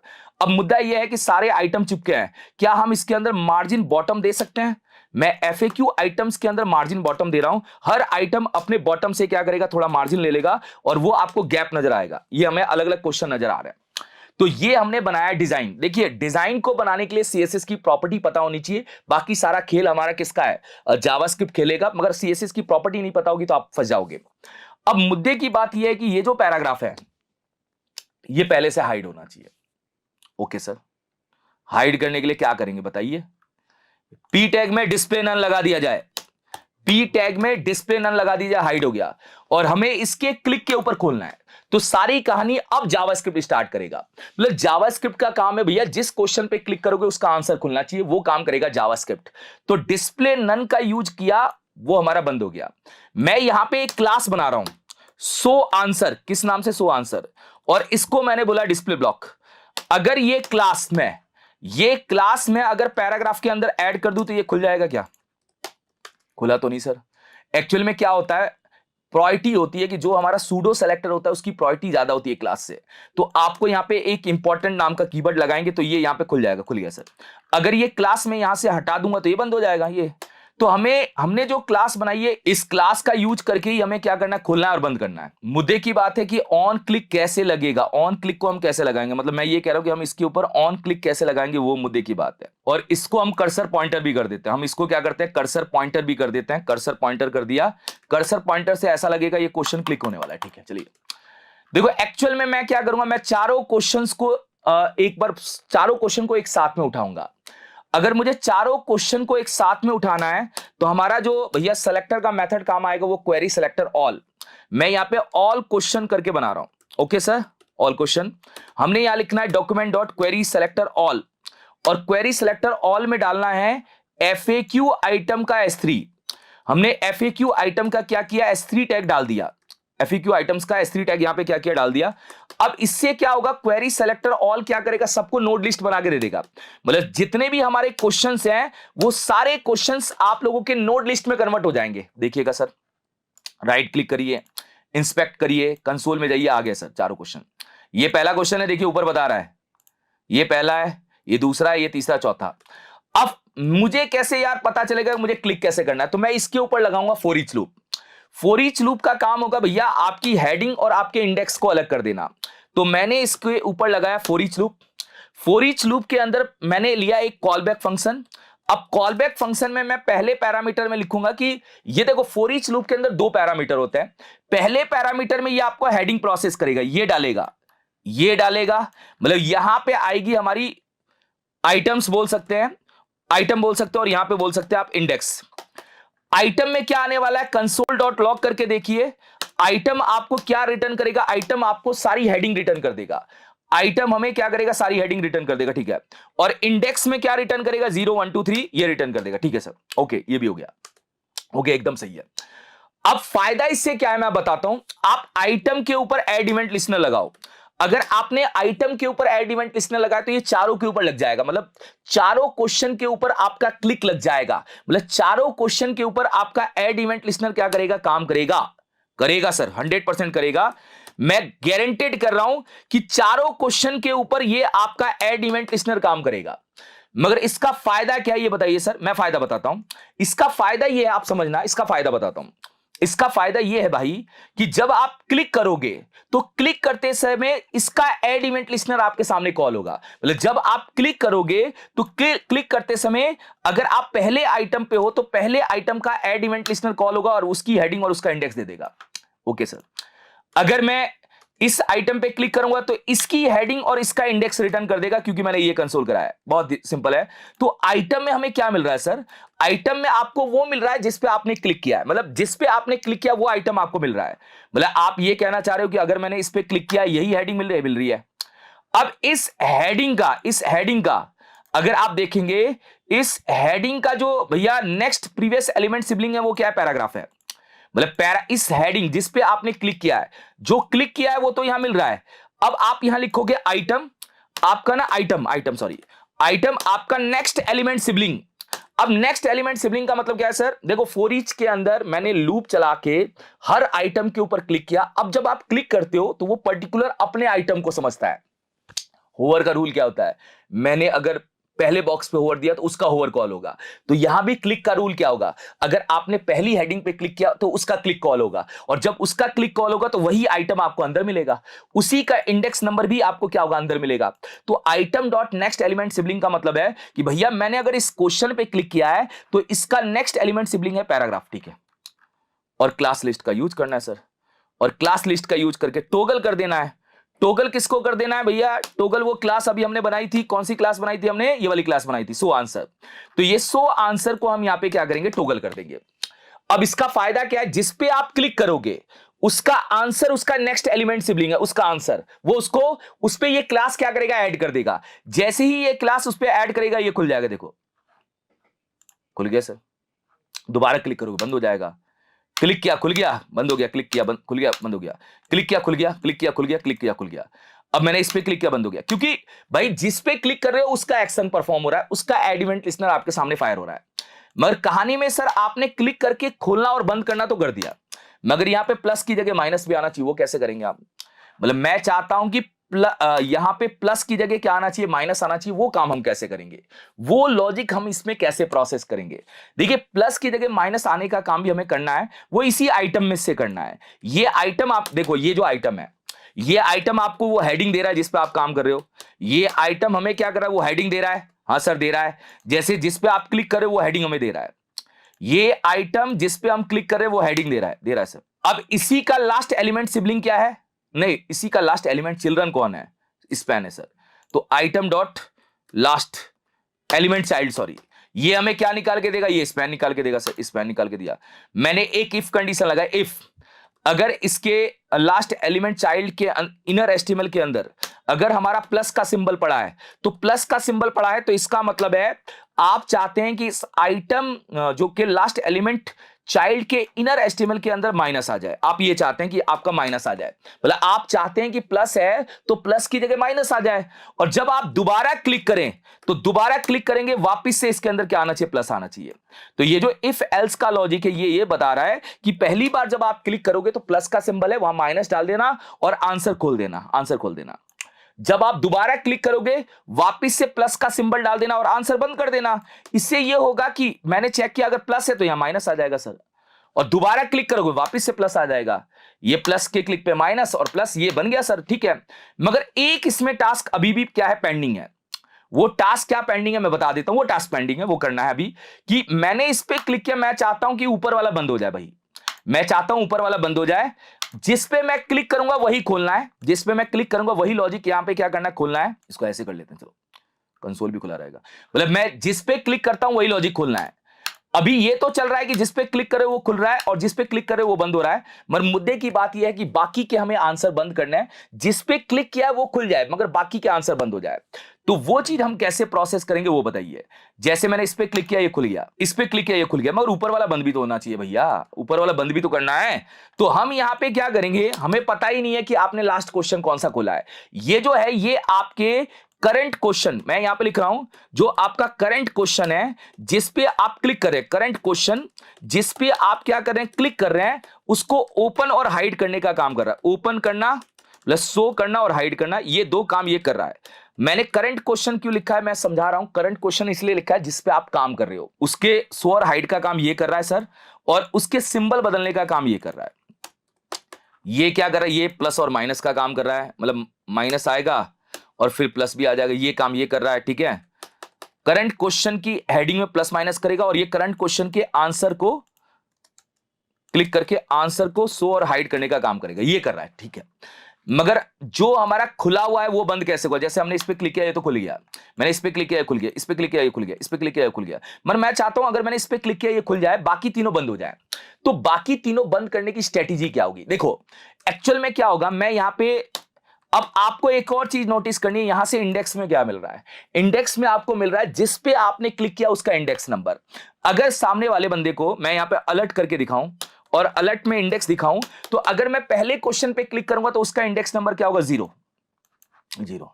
इस पे क्लिक करूंगा इसका इंडेक्स नंबर क्या होगा, 1, ठीक है। अब मैं ये कह रहा हूं कि जिस पे मैंने क्लिक किया उसका इंडेक्स नंबर यहां आ रहा है, इस इंडेक्स नंबर को छोड़ के बाकी सारे क्वेश्चन के आंसर को क्या करना है, हाइड करना है। बाकी सारे क्वेश्चन के आंसर को हमें क्या करना है, हाइड करना है। वो कैसे करेंगे, देखो इसके लिए फॉर ईच लूप हम एक बार और चलाएंगे। ये फॉर ईच लूप का काम, इस फॉर ईच लूप का काम है अदर क्वेश्चन के आंसर। अदर क्वेश्चन के आंसर मतलब जिस पे क्लिक किया उसको छोड़ के बाकी सारे क्वेश्चन के आंसर को बंद करना। तो ये फॉर ईच लूप क्या करेगा, काम करेगा, ये चारों पे वापस काम करेगा। मैं कह रहा हूं कि फॉर ईच लूप लगाओ और वापस से आप हेडिंग निकालो, क्या निकालो, हेडिंग निकालो, और आई का मतलब मैं उसका इंडेक्स ले रहा हूं। अब आप इसको कंसोल डॉट लॉग करो। अब आप इसको कंसोल डॉट लॉग करोगे तो जितनी बार आप क्लिक करोगे उतनी बार आपकी चारों हेडिंग वापस आएगी।